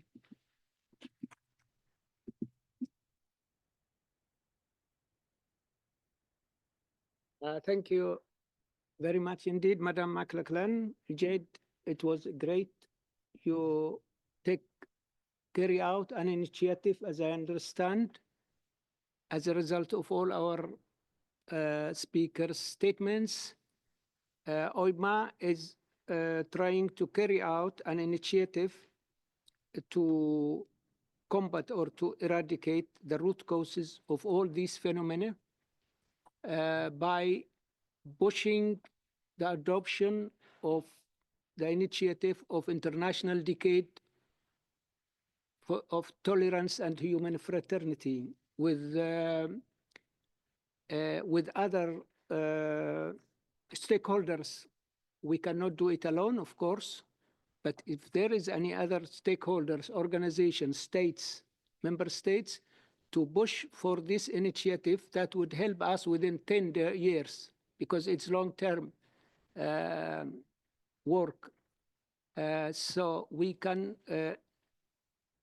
say we can succeed in combating this intolerance, extremism, hatred, and so on, which is like which cause or to lead to lead to the conflict and to spread of terrorism acts, terrorism organization, and so on. As a result, I think it would be the best is to go step by step for this aim or objective. Now, at the end and before going to the discussion topics, we give our secretary, Madam Ilma Mislimi, to summarize what was said during our discussion. It's your parole, Madam Mislimi, please. Thank you, Mr. Mokbil. Excellencies, distinguished delegates, esteemed speakers, and valued participants. As we conclude this forum, I extend my deepest gratitude to our outstanding speakers for their insightful contributions. Today's discussions reaffirmed a fundamental truth. Tolerance, human fraternity, and dialogue are essential pillars for peace and global coexistence, and the urgent need for a unified approach to combat intolerance, extremism, and division, while also pointing us towards actionable solutions. As we reflect on today's discussions, several key themes emerged that are central to our shared path forward. The urgent need to uphold and implement the principles of tolerance, ensuring they remain central to our societies and actions. You can be closer to the mic. Sorry. This is not merely a matter of agreement, but a call to actively integrate these values into every aspect of our global framework. The power of human fraternity to bridge divides, which serves as a reminder that despite our differences, we share common humanity. It is through embracing our shared values and fostering mutual respect that we can truly create a world of unity.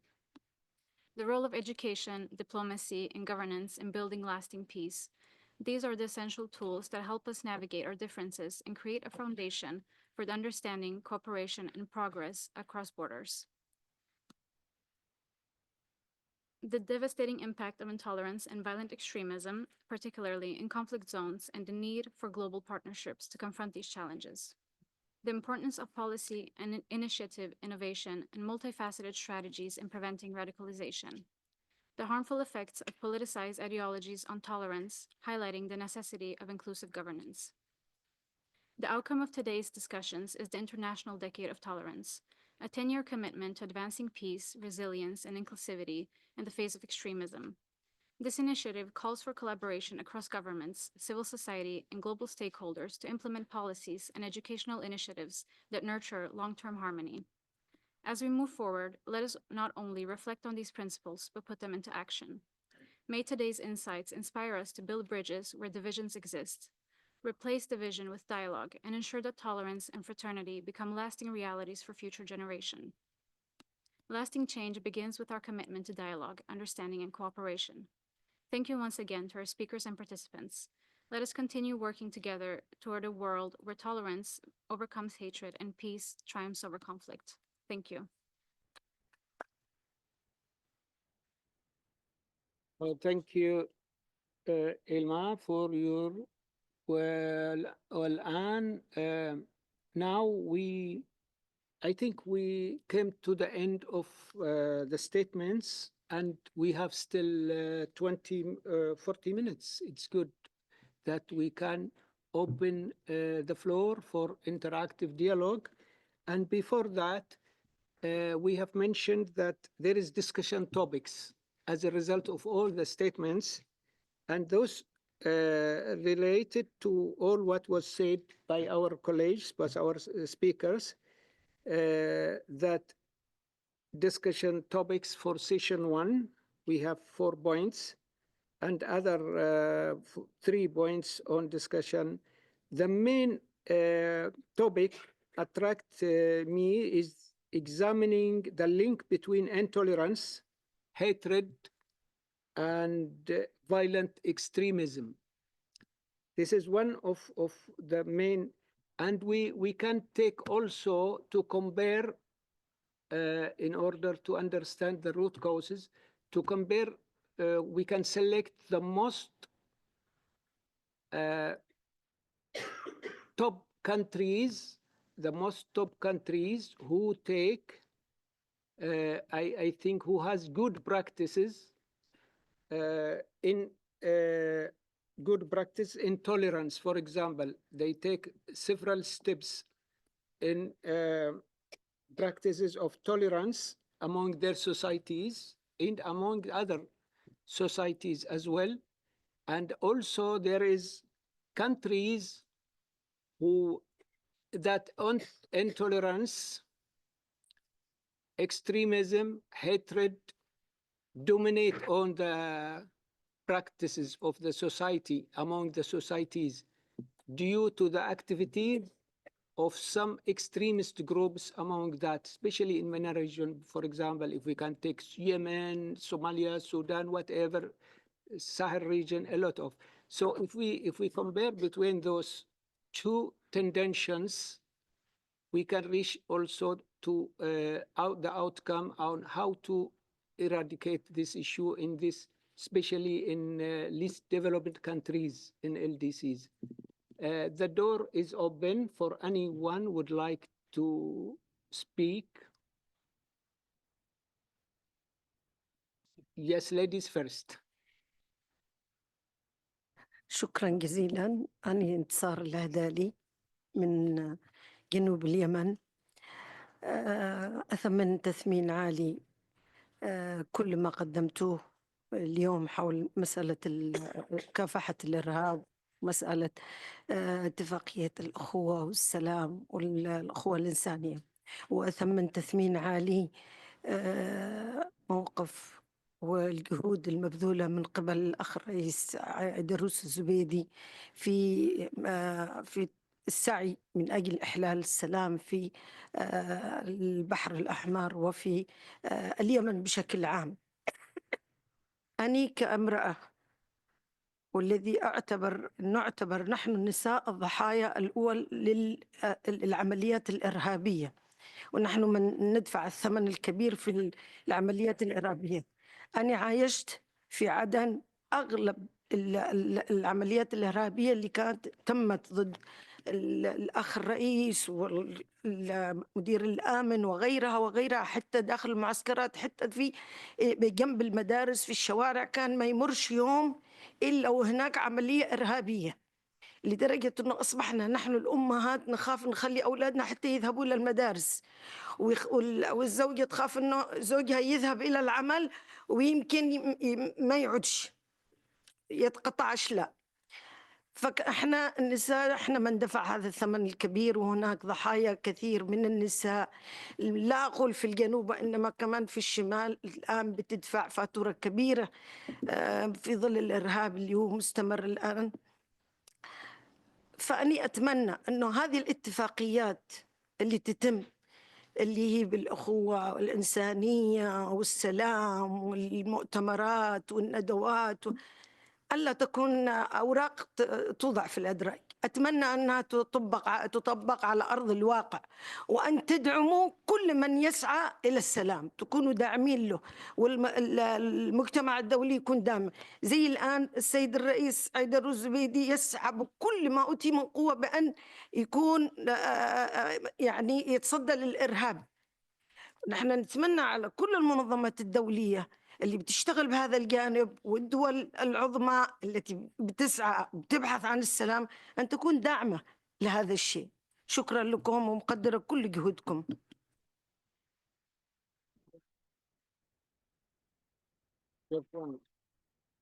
شكرا انتصار. Thank you. تفضل. أسعد الله مساءكم أو صباحكم، ما زلنا في الصباح بالخير والعافية جميعا. وشكرا للمنظمة الراعية التي يديرها سعادة السفير مقبل على إدارة هذه الجلسة، وشكرا للمتحدثين الذين أثروا هذه الجلسة بهذه الأوراق الرائعة والمميزة. لاحظنا، وأنا شخصيا لاحظت من خلال هذه الأوراق، وشكرا للحضور جميعا، لاحظنا أن لدينا منظومة من القوانين والمواثيق الدولية، وكما تفضلت الأخت يعني هي تحدثت عن نقطة مهمة، منظومة رائعة جدا، وهي ثمرة جهد إنساني عبر تاريخنا الذي نستطيع أن نقول 10,000 سنة الماضية. هذا الرصيد وهذه المواثيق والقوانين الدولية هي تعاني من أزمة تفاعل مع الواقع، والواقع هناك يعاني من اختلالات. أنا سأتحدث الآن باسم المجلس الوطني للأقليات في اليمن، وأجدها فرصة رائعة، وكنت أتمنى أن يكون سعادة القائد عيدروس موجود في هذه القاعة، بحيث أن واحدة من الخطوات العملية التي يمكن أن نحققها أن نوجد لقاء شراكة. المجلس الوطني للأقليات يناضل من أجل حرية المعتقد، من أجل حقوق الأقليات، والمجلس الانتقالي يناضل اليوم من أجل استعادة دولة الجنوب. وهناك تقاطع ما بين المجلس الانتقالي ونضاله وبين المجلس الوطني للأقليات حول مسألة المواطنة المتساوية، العيش المشترك، حرية المعتقد، مسألة التعايش فيما بين مختلف الأطياف. أنا أجدها فرصة جميلة في هذا اللقاء، وكنت أتمنى أن ألتقي بالقائد عيدروس هنا ونوجد هذه الخطوط العملية كما تفضلت الأستاذة في كلمتها، أن نبحث وننظر إلى المستقبل، ونبحث عن الخطوات العملية في المستقبل. وسؤالي أيضا من خلال الاحتفاء بيوم التسامح العالمي أيضا، وما طرحته في بداية مداخلتي حول كيف يمكن أن نسعى ونوجد مبادرات لإيجاد التطبيق الفعلي لتحقيق هذه القوانين والمواثيق الدولية الرائعة والجميلة، لأننا لاحظنا أن موضوع التسامح اخترق العديد من المواضيع، اخترق الجانب السياسي، جانب التعصب والحوار الديني، اخترق أيضا جانب التعليم، اخترق العديد من الجوانب الإنسانية، وهذا يشير إلى الترابط فيما بين المواضيع الإنسانية لكي نصل إلى السلام، إلى التعايش، إلى المحبة. أتمنى أن تجد هذه المبادرة استجابة من المجلس الانتقالي، ونوجد أو نبحث عن مقاربات وشراكات في المستقبل بما يعزز هذه القيم. وشكرا جزيلا لكم.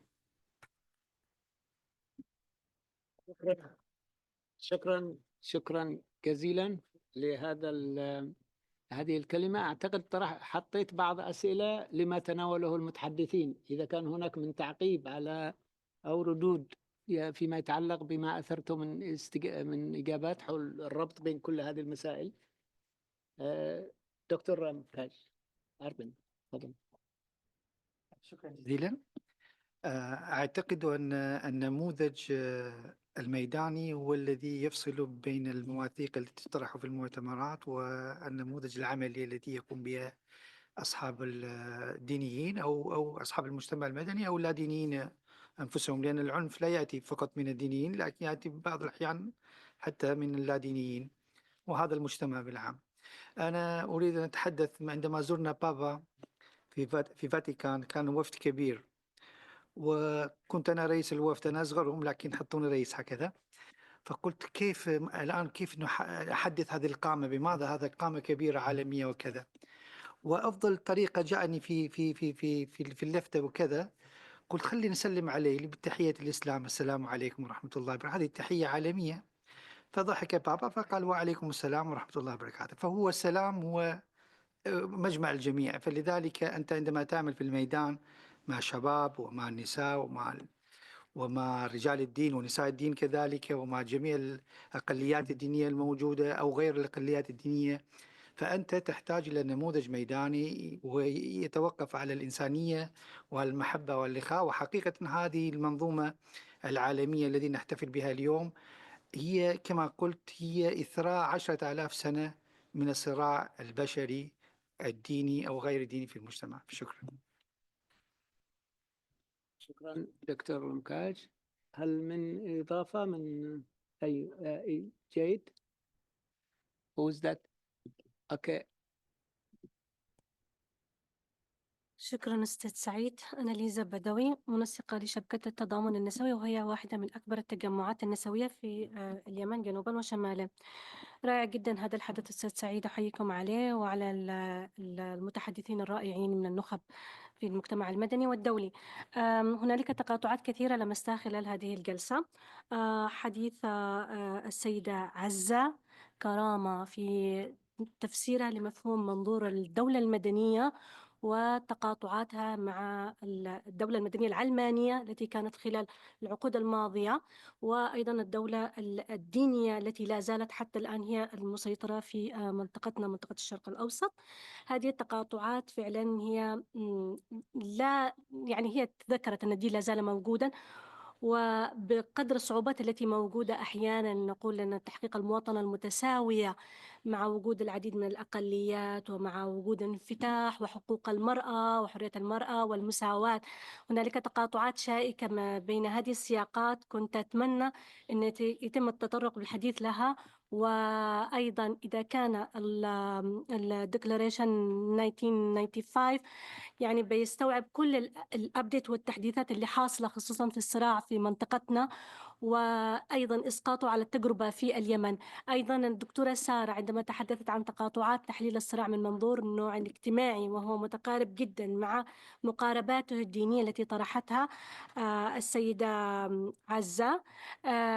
أتمنى أن احنا يعني مستقبلا إذا كان ممكن فعلا أنه يكون في حدث يقارب أكثر هذه التقاطعات في دولة مثل اليمن جنوبا وشمالا تتقاطع فيها كل هذه الإفرازات مع بعض، خصوصا مع تطورات الصراع الحديث الآن في منطقة البحر الأحمر. لا أريد أن أطيل عليكم، هذا ما كنت أريد أن أركز عليه. شكرا. شكرا. So, is there any other speakers? Okay, one, and then you.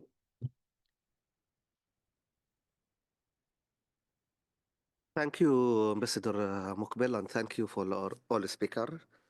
I am Hani Laswadi. I am president of Center of My Right for Support the Rights and Freedoms in Geneva. I prefer speak in Arabic because I find it more comfortable for me. Yes, thank you. أريد في البداية أن أشكر المنظمة الدولية للدول الأقل نمواً لهذا الحدث مرة أخرى. شكرا لكم، وشكرا أيضا للدفع نحو اعتماد العقد الدولي للتسامح والأخوة الإنسانية، واللي ذكرتموه أيضا المدام مكلا شلان ذكرته، ونحن معكم في ذلك بالتأكيد يعني. شكرا أيضا للرئيس عيدروس الزبيدي نائب رئيس مجلس القيادة الرئاسي ورئيس المجلس الانتقالي الجنوبي. هو شكل نموذجا لمشاركة السياسيين والقادة في مؤتمرات مهمة حول الأخوة الإنسانية، وهذا طبعا ضمن النماذج الإيجابية التي نسعى أن يكون السياسيين مشاركين، لا أن يكون السياسيين محرضين ضد العنف. وكما نشهد في كثير من مناطق العالم، نشهد الآن في الولايات المتحدة كما نشهد من أمريكا أن بعض السياسيين قد يكونوا محرضين زي ترامب لأعمال العنف لعدم وجود الأخوة الإنسانية. وبالتالي نتمنى أن يشكل هذا رغبة حقيقية لدى فخامة الرئيس عيدروس لإرساء منهج الأخوة الإنسانية في جنوب اليمن، وهي منطقة عربية، وأيضا أن يستمر دعمه لجهود المجتمع المدني في تعزيز هذه القيم الإنسانية. هذا أيضا يقودنا للحديث أن فكرة هذا اليوم العالمي أصلا هي كانت فكرة عروبية ما بين الإمارات العربية المتحدة وما بين مصر، وتم اعتماده من الجمعية العامة للأمم المتحدة. فهي فكرة عروبية بالرغم مما تشهده المنطقة العربية من صراع شديد ضرب بقيم التسامح عرض الحائط. للأسف الشديد رغم أن الفكرة جاءت عروبية أن تكون هناك يوم عالمي للتسامح والأخوة الإنسانية، إلا أننا نعاني جدا في منطقتنا العربية من ضرب هذه الأخوة. نشهد خطابات كثيرة في الشرق الأوسط، خطابات كراهية كثيرة ما يحدث الآن في فلسطين، ما يحدث من قبل القادة الإسرائيليين، هي خطابات كراهية شديدة. للأسف الشديد هناك تحريض علني لاستخدام العنف. وأيضا هناك في بلدي اليمن أيضا كان هناك أيضا خطابات كراهية وقف العالم أمامها حائرا عندما استولى الجماعة الحوثية على الحكم بالقوة في المناطق الشمالية في اليمن. هجرت اليهود من المناطق، هم مواطنين يمنيين، اليهود مواطنين يمنيين قامت بتهجيرهم. عقب ذلك مارست انتهاكات شديدة تجاه الأقليات الدينية بما فيهم البهائيين.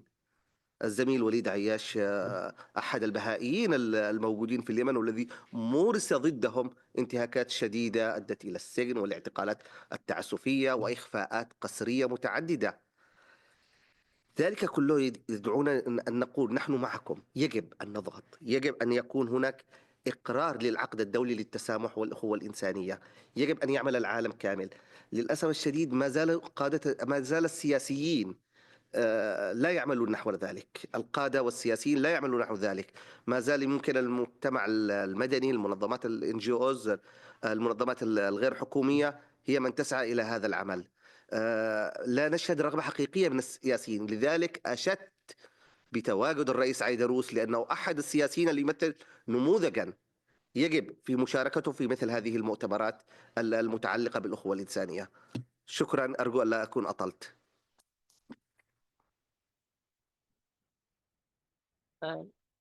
عبد الناصر طلب.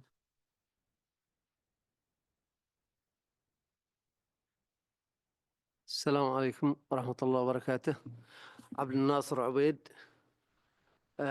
عندي ملاحظة يعني ما حد بيتطرق لها، خاصة في أروقة الأمم المتحدة دائما يتجنبوها، وهي علاقة الإرهاب بالفساد. يعني الدكتور توماس متخصص بهذا المجال ومن أوروبا، ودائما يعملوا مسافة بعيدة بين الإرهاب والفساد. ونحن تجربة ببلدنا وخاصة بالجنوب مارست علينا كل أنواع الإرهاب من قبل عصابة سيطرت على الدولة وسيطرت على كل مؤسسات الدولة ومارست الفساد بكل أساليبه واستخدمت الدين لهذا السبب. وعملية مستشفى العرضي كانت هي من أكبر العمليات الإرهابية، وكانت عملية سياسية بامتياز. وهذا علاقة الإرهاب بالفساد علاقة قوية جدا. ولكن أتابع نشرات الأمم المتحدة دائما تتجنب هذه العلاقة، لأن الفساد أصبح معشعش وفي له عروق في كل الأروقة وفي كل الدول. لهذا يعني باسم الإنسانية وباسم المراكز التي تتحرى الحقيقة يجب عليكم أن تتحروا، لأن الفساد هو من يزرع الإرهاب. يعني أنا بقول إن 80% من الواقع اللي عايشينه بأن الفساد يخلق الإرهاب ويستخدم الدين بطريقة قبيحة. وهذه ملاحظتي، وشكرا للقائمين على هذا الندوة. ونشكر الأخ الرئيس عيدروس الزبيدي لهذا الكلمة الطيبة وجهوده في مكافحة الإرهاب وإخلاصه، لأن هذه الشخصية شخصية نقية وخرجت من واقع نضالي. وعندنا يعني أمل في أن يتبوأ مركز بالنسبة لجنوب اليمن ويقود عملية لا حد الآن تعتبر ممتازة في ظل هذا الوضع وهذه البيئة الحقيرة، في ظل وجود دولة عميقة في الجنوب سيطرت على كل آبار النفط وكل المؤسسات الدولة. وحتى يعني بأن المؤسسات الجنوبية أصبحت باسم مشايخ، وحقول النفط باسم مشايخ، وهذا هم يزرعوا الإرهاب زراعة ويتبنوا الإرهاب. يعني في علاقة قوية بين الإرهاب والفساد. وشكرا. شكرا. I think most of the speakers are from Yemen from the south, from the north, Al-Bahaiyin, we are very pleased. We need somebody else from out of Yemen to speak. Yes, please, Doctor. I just wanted to react very quickly, just to thank you for your intervention and to just say, yeah, I fully agree with you. I think corruption is obviously a source of weak or poor governance, and that sort of weakens the capacities to prevent and to address the conducive environment to extremism and terrorism. So it can be, in that regard, a cause or a conducive environment to terrorism and extremism. And on the other hand, indeed, terrorist groups, organizations, once in power, are not always known for the best governance practices either. So corruption can also be a consequence of terrorism and extremism. So it's both a cause and a consequence. So I just wanted to indeed highlight that I fully agree with your point, and also wanted to agree with all the previous points, including the emphasis that was put on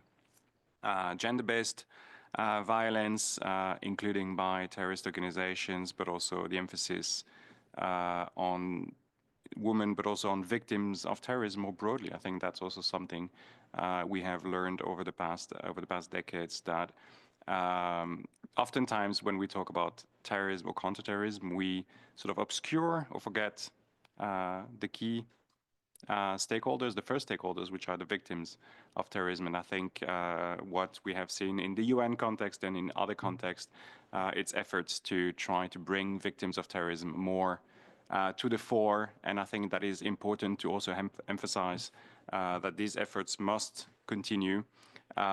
Victims of terrorism are the strongest voices, maybe, to talk about this phenomenon and to raise awareness about these challenges. So yeah, just wanted to again acknowledge and thank the people that have intervened. Thank you, Dr. Thomas, for your comments, and we look forward to hear from any of you. Otherwise, we will. Yes, please. Anyone? There is questions.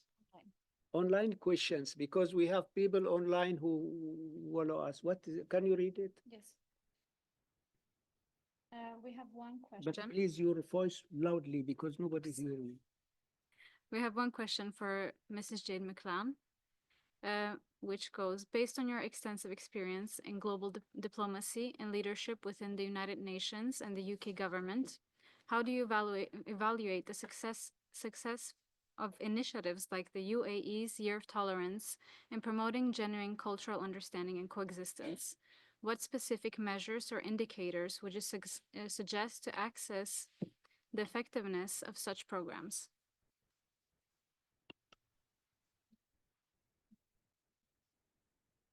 The question? I will repeat the whole question again. Who is who wrote the question? We have, this is from students from the Graduate Institute. Okay, you can. Okay. Again, but loudly, because I can't hear you. And the others, men. Whoa. Okay, so based on your extensive experience in global diplomacy and leadership within the United Nations and the UK government, how do you evaluate the success of initiatives like the UAE's Year of Tolerance in promoting genuine cultural understanding and coexistence? What specific measures or indicators would you suggest to assess the effectiveness of such programs? Can you see? Oh, sorry. Can you hear me? An indicator of success for the Year of Tolerance, which I'm not familiar with, I have to say, would be measured against what tangible policy changes have been made in that region, and whether or not any specific changes have actually been recognized, recorded, transferred. If there are new regulations such as, I don't know, freedom of information or anti-discrimination, interfaith dialogue, We'd have to learn more about it to understand exactly what the impact has been and what indicators can flow from that. We'd have to obviously collect data for our International Decade of Tolerance. What we want to do initially is collect some real data from which we grow policy interventions across governments in intergovernment conversations. And as my colleague said, bringing in parliaments, and Dr. Markovic said, it's really, really important for parliamentary commitment, for discussions, and then for action. We have the discussions, we have the promises, but then we have to really hold parliaments to account on delivering on the promises. And these are the types of actions that we would take on proposed policies. Otherwise, they're just policy without any real impact. Thank you. I add something regarding what was asked about the steps that has been taken by the UAE.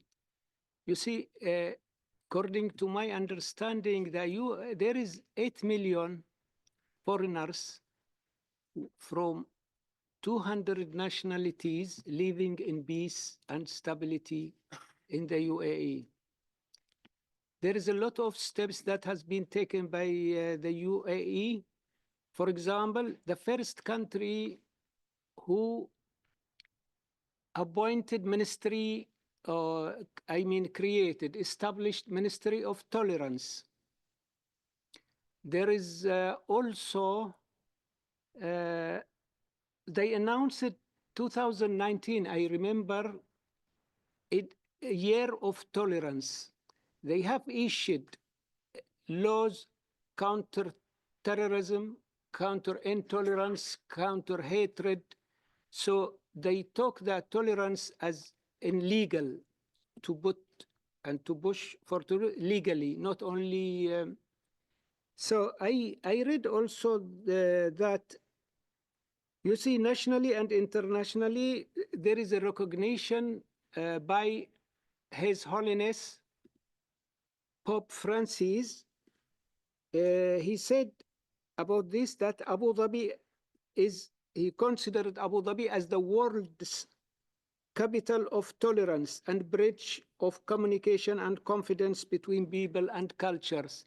That means if it was said like that, and there is a lot of internationally also, we try to it was my to say that, to compare. For example, we have a lot of countries who take several steps, like Switzerland, for example, New Zealand, Canada, Singapore, Netherlands, Sweden, a lot of countries who have taken several steps in working on against counter extremism. In fact, Netherlands, we have Thomas who worked very hard through his institute. You see, there is a lot of activities in Europe, in different countries, in Asia. Bhutan itself, it's a very small country, but if you go and to look at Bhutan, you can see there is a lot of, in Singapore, different nationalities, different groups and so on, but they different religions and so on. So there is a lot of positive activities. Meanwhile, in some countries, especially, we focus on LDCs. When we follow up the issues of LDCs in Sahel region, in the Horn of Africa, in Afghanistan, in Yemen, we see that the extremist groups, the extremist ideology, the brainwash of children, like in Yemen, as our colleagues in brainwash of children started from schools, from the curriculum in the schools, from mosques, from even camps. You see, they brainwash and they push for hatred, sectarian hatred. I don't know why this type of ideology becomes more dominated in these countries. Now, for example, you can see the Muslim Brotherhood in Yemen. They have their ideology, and they do to push for extremist tendency. The Houthis themselves also. They have done a lot of, now they destroyed in fact, they destroyed the young people, the children. Millions of children now, they became victims of the Houthi policy. In all cases, that's why we try to call for international decade of tolerance and human fraternity in order to help those countries, especially in the crisis LDCs, where is conflicts, where is spreading of terrorism, terrorist ideologies, extremists, and so on. That's our aim, and it takes a long, as they take a long period to build these extremist ideologies. We need a lot of time also to eliminate this type of ideologies. Thank you. So, any of us would like to comment? Yes, please. Hello, can you hear me? Yeah, this is Yamos Khanyor, the Executive Director of the Youth Center for Dialogue and Peace. As you mentioned, you need to ask a question from some other countries. I'm from Afghanistan, and I just saw that you have activities in Afghanistan. So I just want to know what you have done the last 3 years, since we all know that what's going on inside the country. So I just want to know your insights.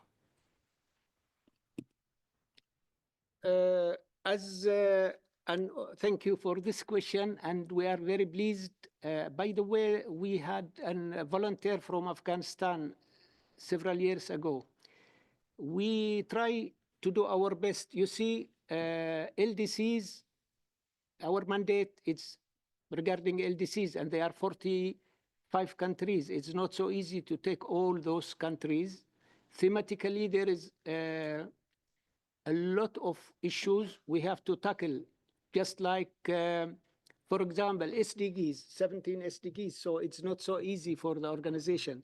What we could do for Afghanistan, we have participated and given written statements in the Human Rights Council.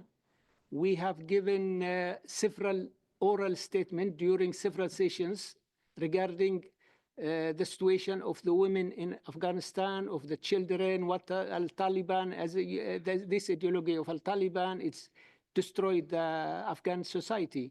That's what we could do yet. We hope to continue in the future with your cooperation. Thank you. Because when it's come to human rights, most of the organizations emphasize about women's rights. They never indicate the right of young men. Because I just received a research that in the northern Afghanistan, they just started recruiting the young men to join the ISIS.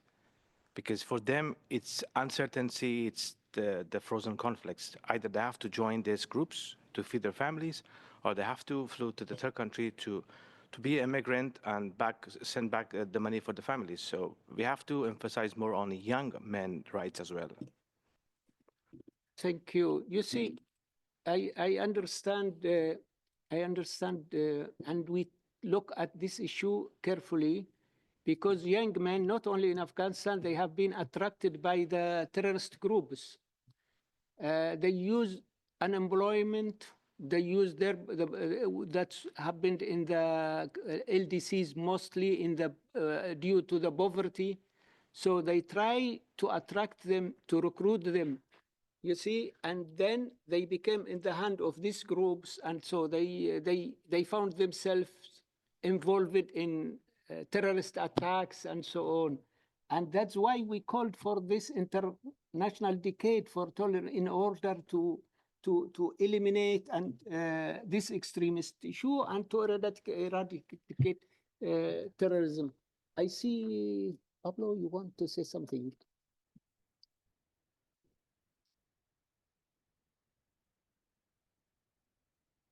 Yes? No? Yes. Yes, great. Okay, thank you for the question. And you're doing an excellent job. Congratulations.